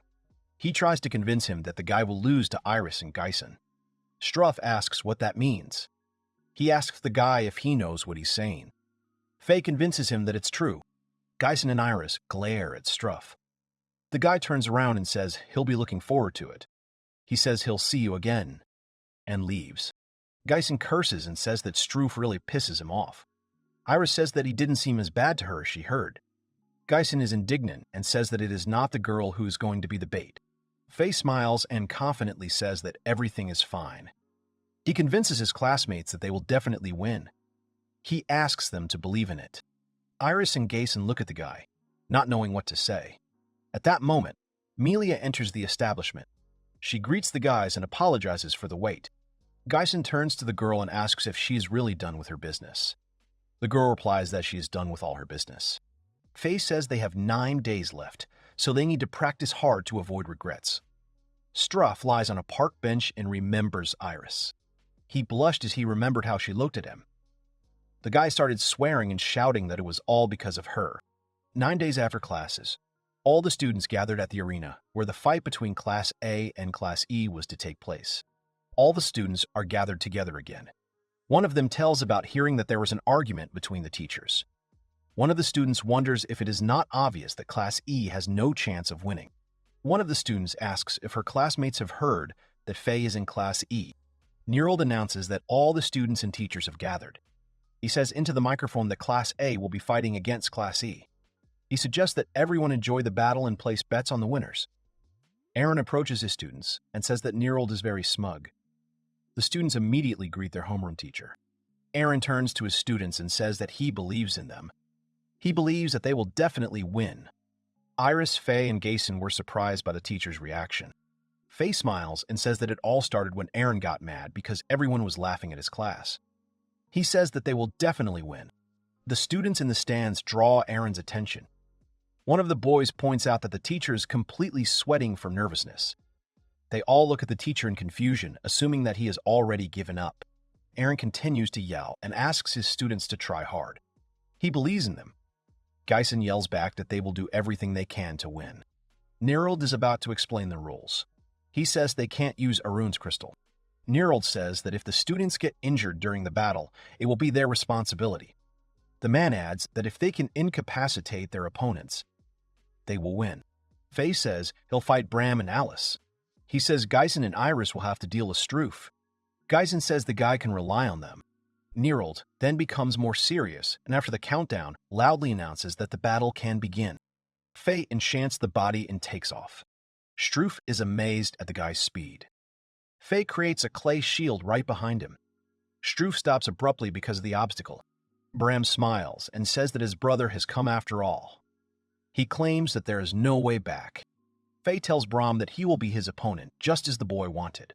Struff turns his head, realizing that his opponents will be Iris and Geisen. Geisen and Iris attack the boy. Struff says that they are too weak. He is convinced that no matter how many of them there are, nothing will change. Geisen says the guy may not be expecting it to be easy. Iris says it's time to teach the guy a lesson. Struff began to make a contract with the noble spirit. Iris shouted that she would not allow the guy to do this. The girl launched several fireballs at him. Struff asked his spirit to absorb his power. He smiled. Suddenly, someone created water balls to protect Struff. Iris and Geisen turned around to see Alice using her magic to help Struff. Faye was surprised that a girl would help Struff. Struff continued to connect with his spirit.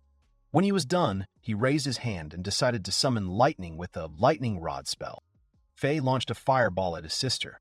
Alice turned around and stopped the fireball with her water ball. Faye watched his sister closely. He saw that she was indeed very strong. Alice was able to reflect 6 of Faye's fireballs with 12 water balls. She has the ability to instantly determine if her magic is inferior to that of her opponent, and then reflect it back with one twice as strong. Faye knew that if she felt that someone with a different point of view was dangerous, she would agree with him to protect herself. Bram yells at Alice and demands that she get out of the way. He tells her that she needs to go to Struff. The girl is stunned. Faye launches a magical charge towards the girl. Alice stops and turns her gaze to the boy. Faye had to deal with Bram and stop Alice. He couldn't let her go down this path. Geisen asks Iris if she's ready. He says she can't let him down. Iris says it's all about the guy. Struff asks what's wrong. He wonders if Iris and Geisen are going to attack him. The guy blushes because he thinks Iris looks cute when she's angry. Iris screams at the boy not to even hope. At that moment, Struff gives his spirit the command to use the Thunder Needle. Geisen runs into the attack and shouts that he will show the guy who is really weak. A huge amount of electric charges fly straight at him. Geisen smirks. Faye asked if Iris and Geisen knew where the spiritualist's weak spot was. Geisen asks if it wasn't their lack of weaknesses that allowed them to dominate normal mages. Faye says the guy is right. He mentions what many say about spiritualists having no obvious weaknesses. Faye then refutes these rumors. He says that the weakness of spiritualists is that their spirit uses magic. Geisen spreads his arms wide and asks if this is the advantage of spiritualists. He claims that the magic of spirits is stronger than that of ordinary magicians. Geisen believes that this is why they are at a disadvantage, not being able to use it. Faye says that it's because spirit magic is too strong. He says that there's one gap that spirit mages can't fill. Faye says that using spirit magic, they can't cast any other spell, on the condition that they don't use any special tools. Faye explains that while a spirit mage uses spirit magic, he himself is vulnerable. The more confident the mage is, the more he loses his guard. Geisen uses fire magic and a wall of fire appears right in front of him. The spell Firewall is an intermediate magic. It was too early for Geisen to use it. He did not know how to use it yet. Struff didn't think Geisen could defend himself with a wall of fire. Geisen knew that without Struff. He wasn't going to stop the guy. He just needed time. Even if it was for a second. Geisen was going to buy himself as much time as he could. All he had to do was direct the spirit's magic towards himself. At this point, Iris jumped out from behind Geisen. She launched several fireballs at Struff. Brahm launched a fire arrow at his brother Faye. Faye blocked all of Brahm's magical attacks. Faye thought that if Brahm just kept casting spells on him, he would definitely have enough time. Faye thought that it was an easy victory.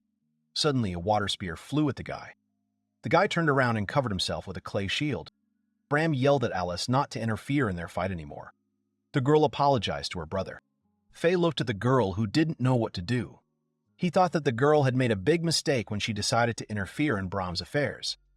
Faye looked at Iris and Geisen. He realized that everything was going according to plan.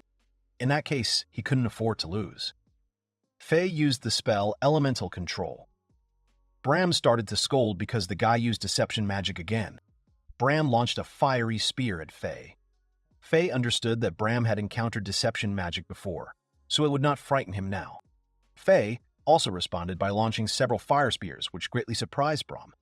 Thus, Bram dropped out of the battle. Faye thought that now he had to deal with Alice and buy some time.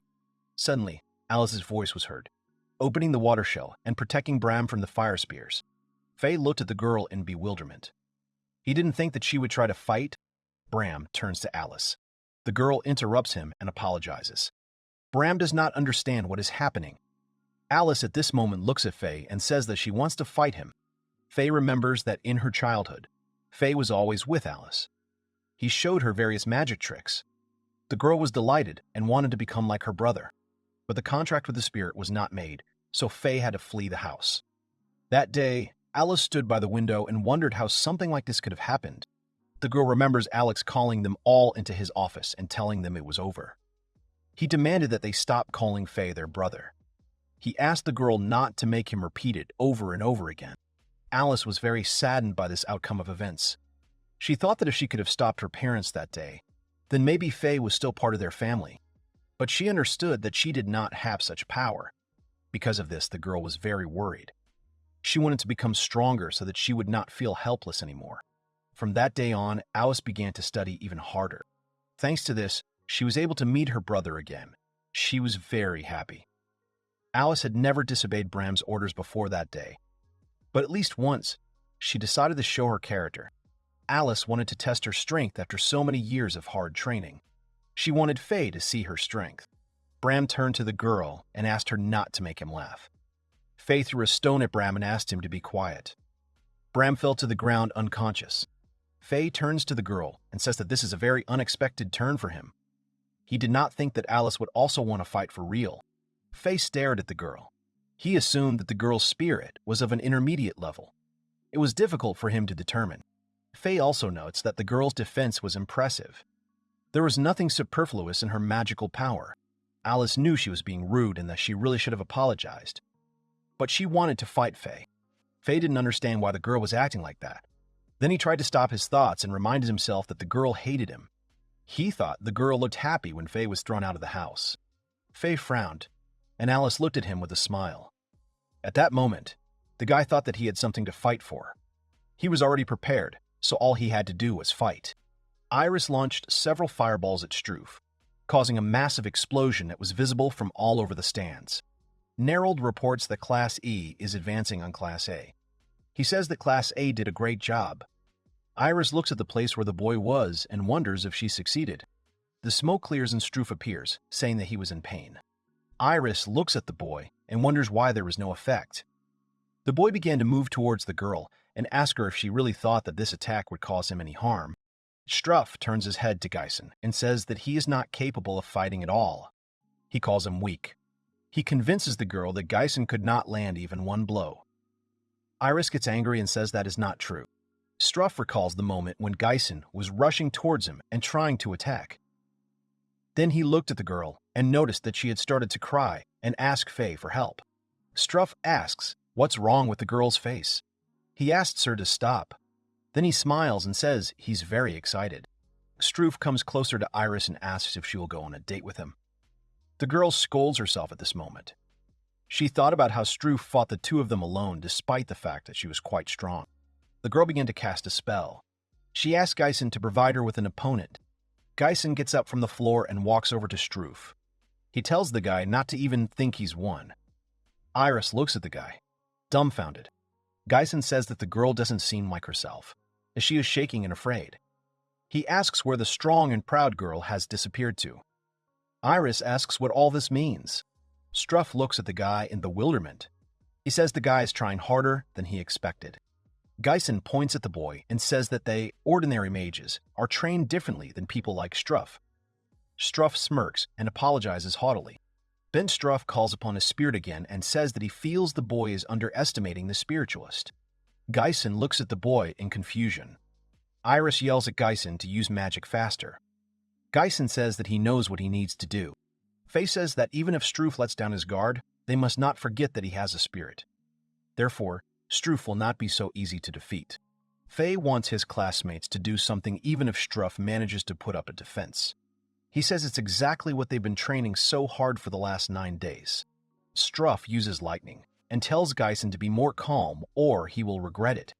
Iris and Geisen create a wall of fire that combines the energy of two people who use the same magic in the same place at the same time. They become stronger. Iris and Geisen's magic manages to suppress Struve's magic. The boy doesn't understand what's happening. He doesn't understand if this is really all his power. He was amazed that ordinary mages were able to repel his attack. Faye said that spirit mages rely too much on their magic. Even if it is reflected, most of them will continue to use spirit magic simply because they have no other choice. Iris and Geisen continued using magic. Iris says that Faye was right because Struve really isn't trying to do anything. Geisen says that he's bored. Struve realizes that his magic was repelled. He wonders how Iris and Geisen did it. When Struve was chosen to represent their class in the battle with Class E, then he thought that he would win anyway. He was going to use a simple spell. He thought so from the very beginning. Now he stood in the arena and did not understand how this could happen. He was amazed by the result of the two mages combining their magic. Iris notices that Struf's magic is getting weaker. At this moment, the girl remembers Fairy, who said that spirit magic takes much more energy than ordinary magic. Before the fight, Faye convinced his classmates that if they could just stand firm, they would defeat Struf. Iris yells that they will stand firm until the end. Geisen yells that they will do as Faye said. At this point, Struf looks at the guys tensely and understands that his chances of winning are decreasing. He curses because he has no idea what he can do. Struf's spirit begins to fade. Geisen asks if Struf's spirit is really leaving. Iris says the spirit has used up all its energy. Struf curses. Geisen runs up to Struf, swinging his fist, and asks if he's tired of fighting them with magic. Geisen smirks and asks if the guy really thinks Geisen can beat him in a straight fight. Struf says that Geisen is very arrogant. Geisen then punches Struf in the face. Geisen continues to punch Struf. The guy is unable to dodge or block the blows. Geisen continues until Struf passes out. Geisen picks him up and reminds him that they train differently. He then falls to the ground from exhaustion. Iris smiles and laughs at the fact that the mages ended up in a normal fight. She asks the guy how he could come up with something like that. Geisen smirks. Iris also falls next to Geisen. The guy smiles and says that all this had to be done, since Faye asked them to. Alice presses her hand to her chest and says that she wants to fight Faye. She stands right in front of her brother. Faye stares at the girl. At this moment, Alice remembers how the boy showed her various magic tricks as a child. Faye at that moment also remembered his sister and thought that she hated him. The guy continues to stare at the girl, and the girl smiles at Faye.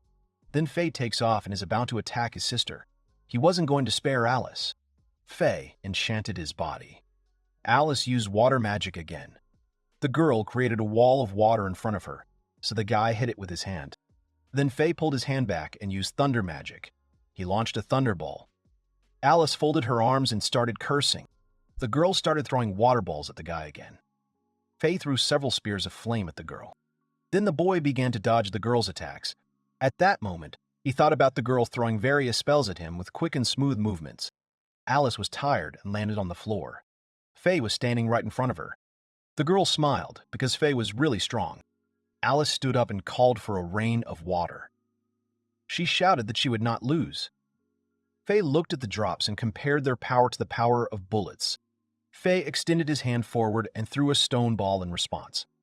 Alice was amazed that the stone ball instantly split into pieces, beating off the water droplets with incredible accuracy. Alice knew that breaking a stone ball was a very difficult task for a normal person. So she was amazed that Faye managed to land a perfectly accurate blow, offsetting Alice's attack. She still thought the guy was amazing. Faye thought that the fastest way to win would be to use the highest level fire magic, Flame Wave.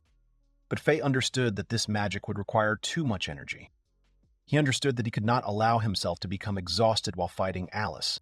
Alice needed a rematch because she believed she had to win. Faye understood what the girl had in mind.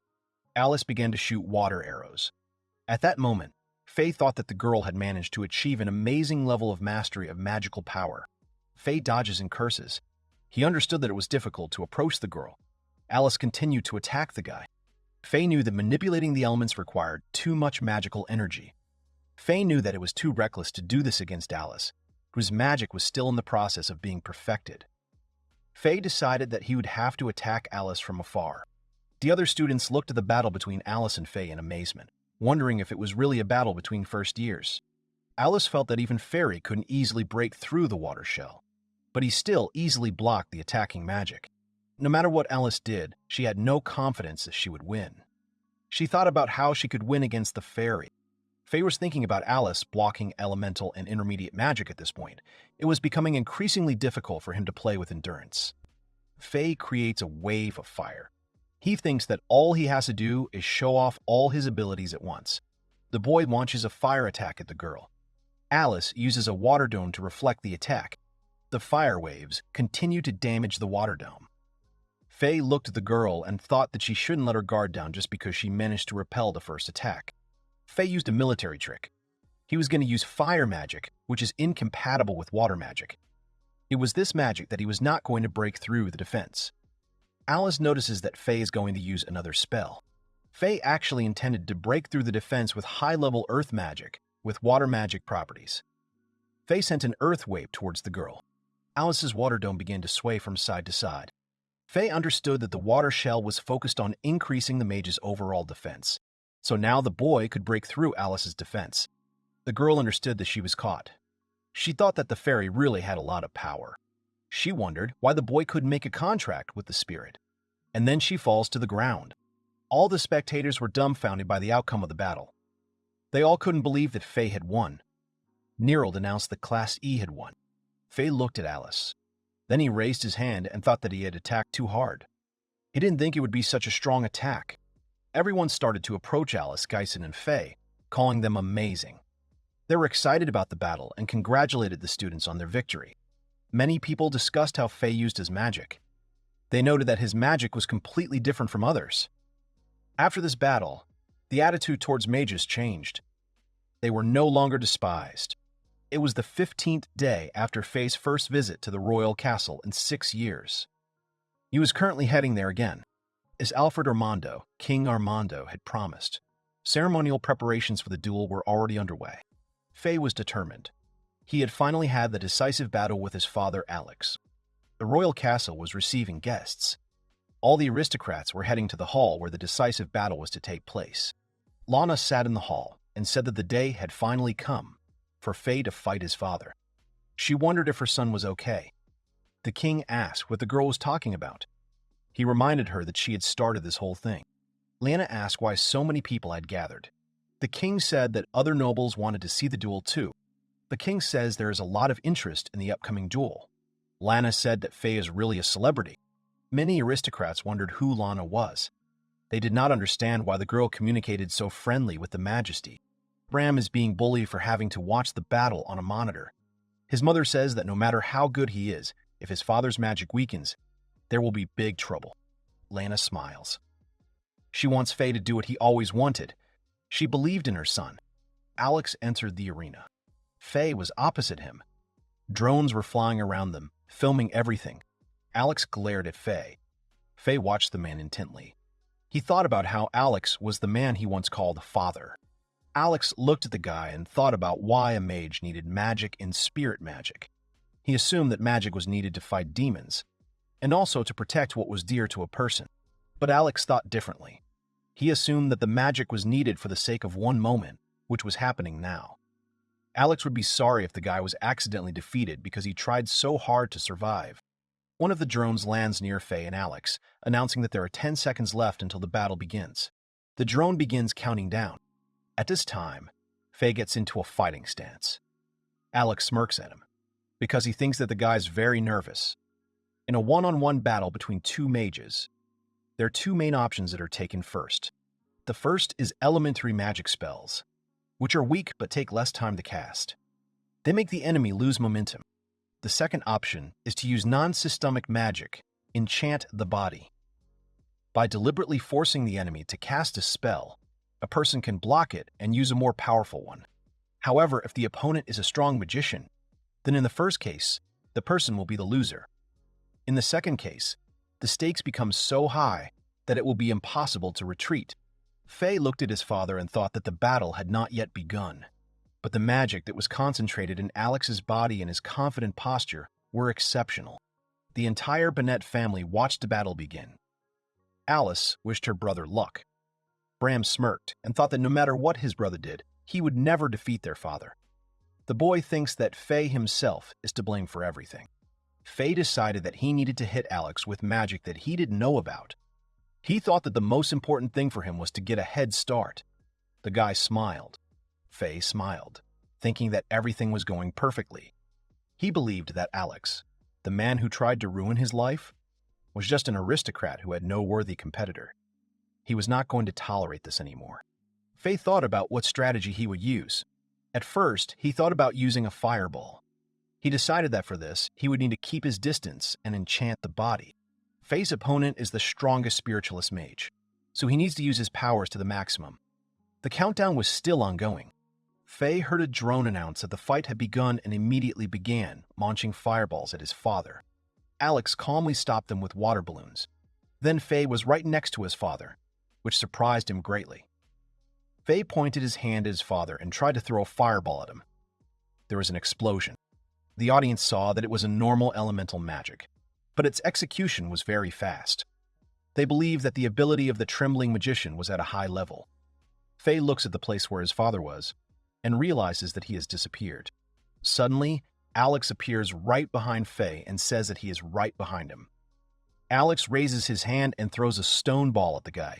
Faye doesn't have time to dodge or parry the attack, so she falls on her back. Faye gets up from the floor. Alex comes closer to the guy and says that he did a great job of enchanting his body without a spell. He deservedly praised him. Then the man asks why the guy thought he couldn't do the same. Faye started laughing in response. Alex asked why the guy was laughing. Faye said that his rival was a lord from the 7 powerful families. He asked if the man really thought Faye was that naive. Alex asked the guy again, what's so funny about that? Faye looks at the man and says she believes in him. Alex looks at his son in confusion. He asks what this means. Faye says that she believes that the man is stronger than him. Then Alex notices a very familiar technique. Faye is creating a tornado. The guy asks if the man has seen anything like this. The man sees a fire tornado appear near Faye. Faye says the bandits used the same magic when they tried to get rid of him.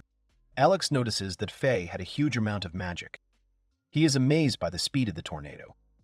The man understands why Bram lost. Faye raises his hand and sends a fire tornado straight at Alex, who is standing right in front of him. Faye has been waiting for a long time for the moment when he can finally fight his father.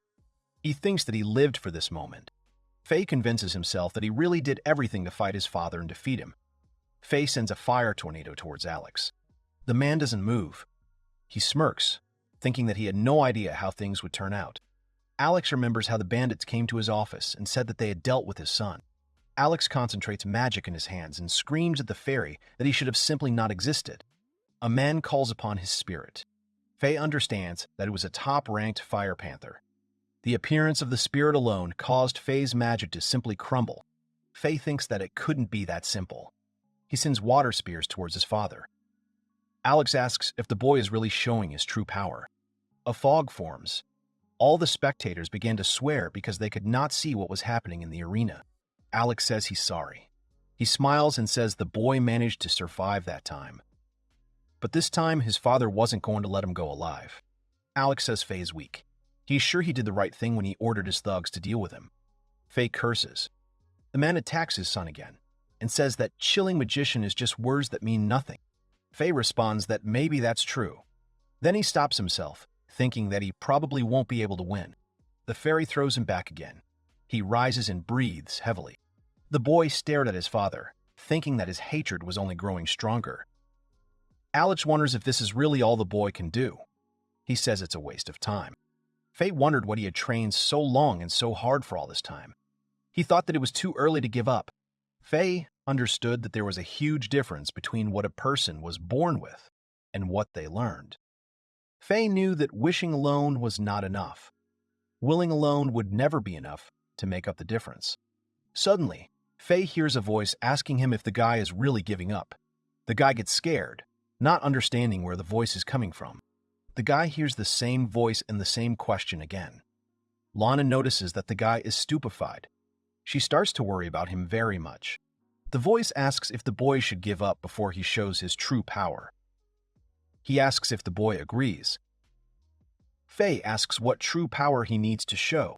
Faye remembers the 5 imperial beasts. He frowns and decides that he will not use their power.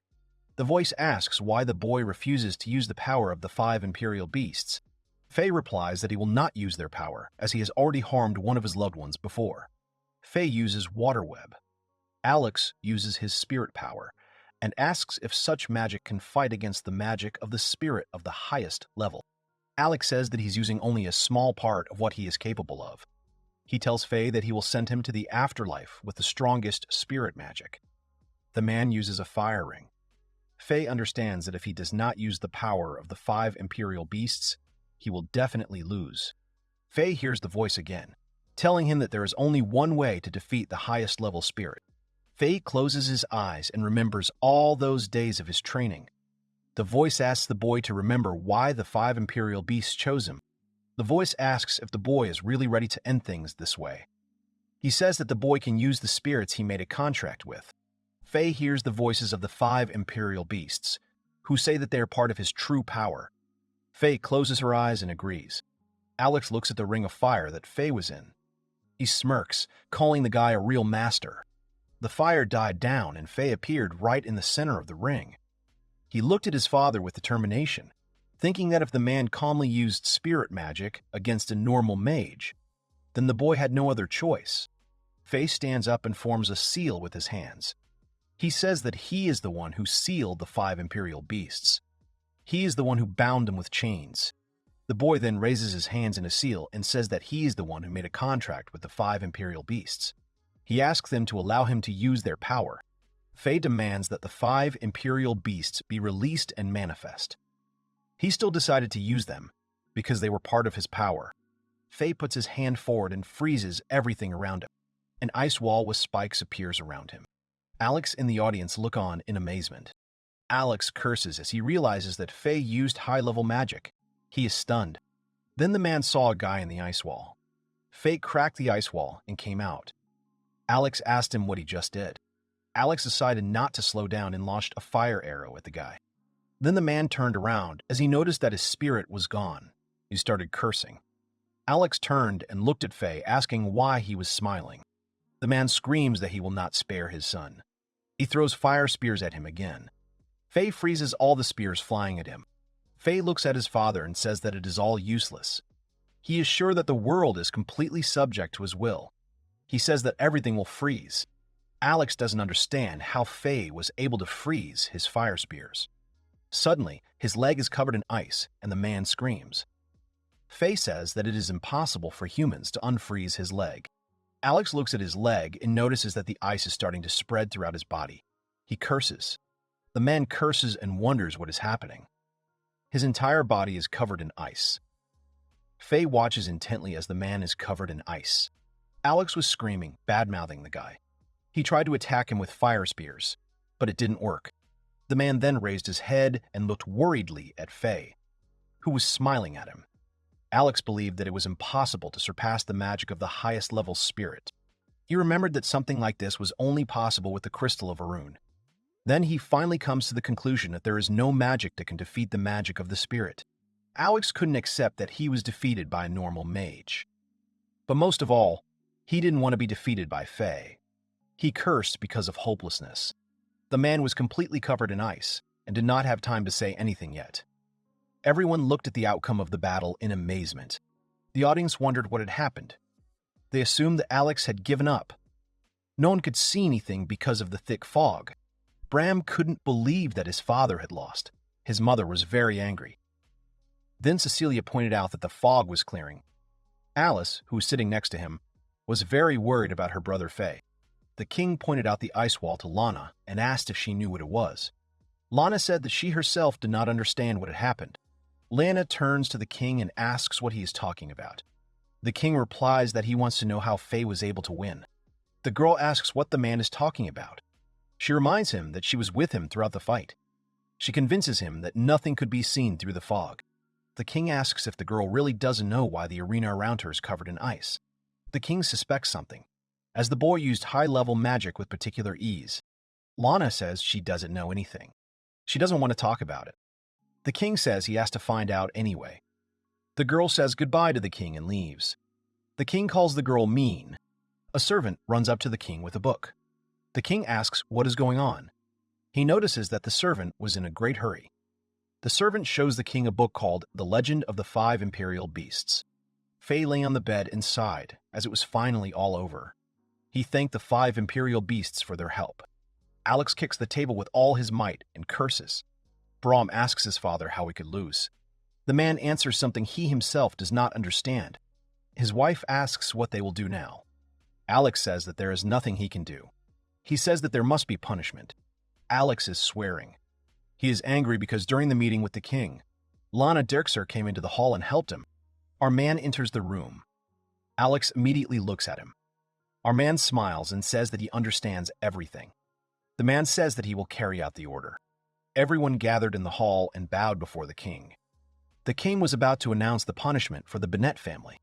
Alfred Armando orders the confiscation of part of the estates and possessions of the Bonett family, the territories of the eastern part. The king announces that the Bonett family will be under the supervision of the kingdom for 6 months.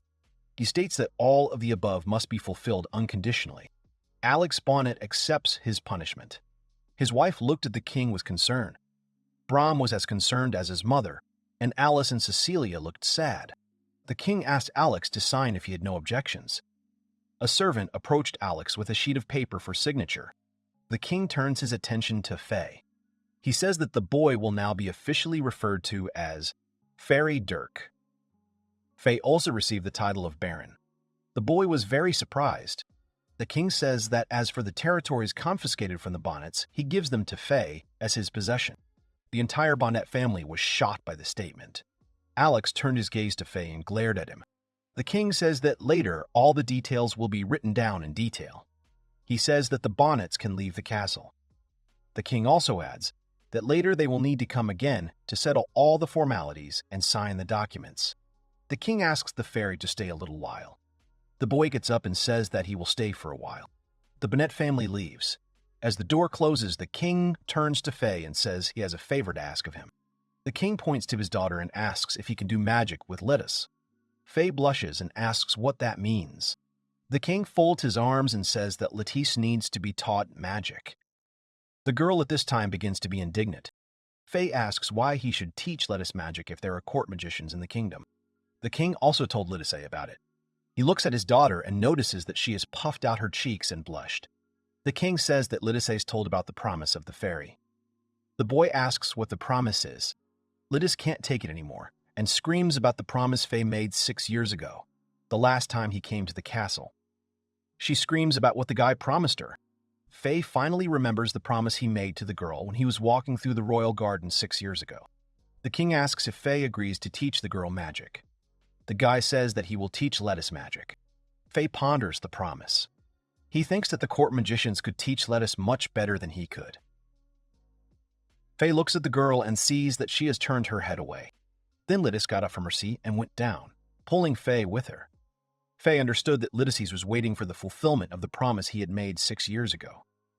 The guy believed that the girl had a strong will, since she remembered the promise even when his death was announced. Lettice takes the boy to a room and asks him to come inside.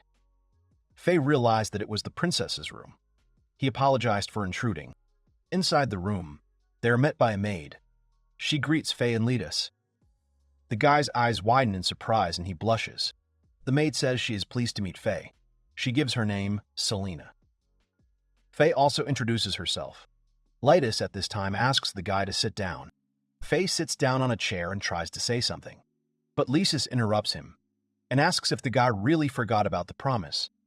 She asks if she is right. Faye looks away and says that he forgot. Lettice is at first indignant that the guy forgot about the promise he made to the girl.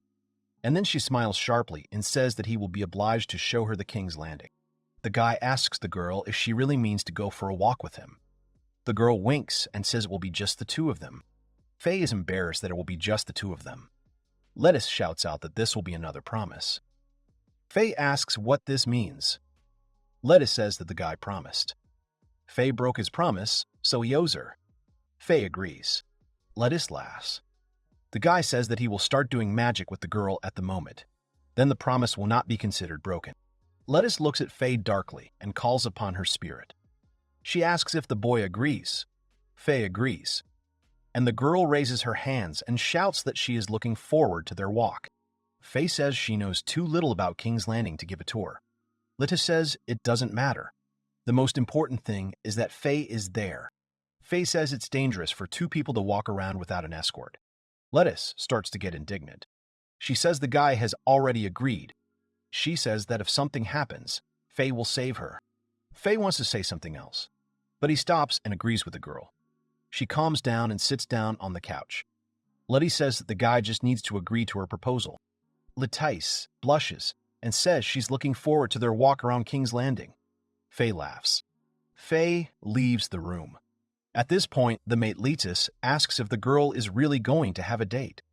She says that Lettice is very cute when she is embarrassed. Lettice blushes and screams at the maid to stop saying such things. She asks the woman to help her pick out clothes for the walk. The maid asks if the girl needs clothes. She claims that a man is much more interesting when the girl is naked. Lidis yells at Selena. Morning came to the kingdom. Trent came to Faye's door and asked him to hurry up. He asked if the boy was ready for a walk. The man asked the boy again, but heard nothing, so he went inside the room. He apologized and saw what the fairy was putting on Anna. Faye turns and looks at Trent. He says the man shouldn't have apologized. Anna was telling the guy not to move. She was going to make a prince out of him. Trent looked at Anna and Faye in confusion, then laughed. He said that Faye would go in formal attire. Faye, having changed his clothes, comes out of his room and finds Lidis. He tries to apologize, but the girl interrupts him and says that she has been waiting for him for a long time. She asks what he has been doing. Faye manages to apologize after all. Lidis blushes and turns her head to the side, looking intently at the guy. Lidis asked why the guy was looking at her so strangely. Faye put his hands forward and said that the girl was very cute. Lidis became embarrassed. The maid pointed to her watch and said that they had to hurry. Latisse also looked at her watch and realized that they were already late. Lidis grabbed the guy's hand abruptly and led him along. The guy tried to stop the girl, but to no avail. Faye asked what was the matter. He wanted to know why the girl was in such a hurry. Lidis said she didn't want to waste time. She said she wanted to have as much fun with the guy as possible. The girl was happy that she was going on a date. Faye blushed. Suddenly they stopped. The guy asked what the girl was doing. Lidis was putting on her hat and talking about how they needed to hide from the guards. Faye wondered why they were doing that. Faye asked if the princess had permission. Lidis said she had permission, but there were still some restrictions. Faye asks what will happen if they get caught. He says that he will be scolded anyway. Lidis asks the guy not to worry. She says that she told everyone that she was working with Selena. Faye says that there is nothing to be done. He raises his finger and uses magic. He decided to use the search circle. Extra systematic magic. The searching circle spread a small amount of magic power and used the effect of this power to determine where people were in the spell area. Faye learned that there were 8 people in front, 5 people on the right and left, and only 3 behind them. Faye picks up the girl and apologizes. He enchants his body. He decides that they need to escape while there are few guards. The girl only asks what the guy is going to do. Faye quickly moves. Faye used the spell Dark Spirit Doll, a synthetic advanced magic developed in a painful attempt to escape his pursuers when Faye was exiled from the Bonett family.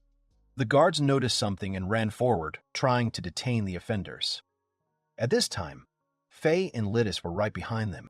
Faye asked if the castle had always been so lightly guarded. He and Lidis walked toward the castle's exit. When Lidis and Faye reached the city, the guy asked the girl what her plans were. Lidis reminds the guy that they have a date. The girl asks him not to speak in a formal tone. She feels like the guy is accusing her of being of royal blood. Suddenly, the girl gets an idea and asks the guy to call her by her first name only. Faye asks how he can call a girl that way. Faye asks the girl if he can call her by her first name, Letty. The girl points out that Faye just dropped the says. She says she still doesn't mind. Then the girl smells something. She asks what it smells like. Faye asks if the girl wants something to eat. Litais turns away and says she's not very hungry. Faye asks why the girl is trying to hide the fact that she's not hungry. Faye and Lettuce walked through the streets of the royal capital. The guy noticed that the girl was drooling at the sight of food. Faye says that he is very hungry. He turns to the girl and asks if she wants to have a snack with him. The girl was confused at first, and then smiled. She blushed and said that she would only agree because Faye insisted. Faye did not understand why the girl was acting so strangely. Faye and Lettuces approach the food stand. They are immediately greeted by the vendor. They voice their order, and the vendor immediately begins preparing the order. Faye and Lettuce had a snack together. The girl looked pleased. She really liked the food. Lettuce followed Faye and asked him what they would do next. The guy thought about it and then used the spell Circle Search just in case. He decided to check if there were any enemies nearby. Faye noticed that 5 people suddenly disappeared. Faye realized that they were being followed. Faye realized that the pursuers were keeping a certain distance. He wondered what their goal was. Letus noticed that Faye had become tense. Faye smiled and said that nothing like that had happened. Faye points to a crowd of people and says that something interesting seems to be happening there. He invites the girl to take a look. Lettice agrees. The girl was delighted with the walk. Faye looked at her, and it seemed to him that the girl was really having fun. He did not want to disturb her unnecessarily. Faye turns to the girl and asks if she can wait for him for a bit. He says he saw something and needed to step away and look. Lettice asks why the guy suddenly takes off. Faye does not answer her questions. The girl says that in that case she will go with him. The guy refuses. He says that it would be better if the girl waits for him. Lettice agrees. As Faye went to check on the pursuers, Lettice looked after him and wondered what had happened. Faye decided to use the circle search to make sure Lettice was safe. He needed to eliminate the suspicious people. Faye saw with the help of a spell that the pursuers were moving further and further away from him. He did not understand why they were leaving, but Faye understood that he could not let the pursuers get away. Faye enchanted his body again and sped up. He was finally able to catch up with his pursuers. The boy turned to the hooded men and asked why they were following him and Lettice. Suddenly, all the pursuers jumped on the wall and tried to escape, but Faye stopped them with magic. He made the walls earthen. The boy then tied up the pursuers with earthen ropes. One of the pursuers says he expected nothing less from Faye. The boy noticed the coat of arms on the pursuer's armor. He realized that they were the castle guards. Faye understands why they were pursuing him and Lettice. He asks why the guards did not immediately say that they would follow them. One of the guards answers that they wanted to tell them in advance, but the king forbade them to do so. Faye asks if the guards are sure that the castle is safe. One of the guards says that Faye should not worry, as the castle was as safe as ever. Faye began to realize that the number of guards had been deliberately reduced so that he and Lettice could pass through safely. Everything had been approved by the king. Faye asks if there was anyone else besides the guards. One of the guards assures the guy that he doesn't have to worry about it and can go back to Lettice. The guy remembers the girl and is about to leave.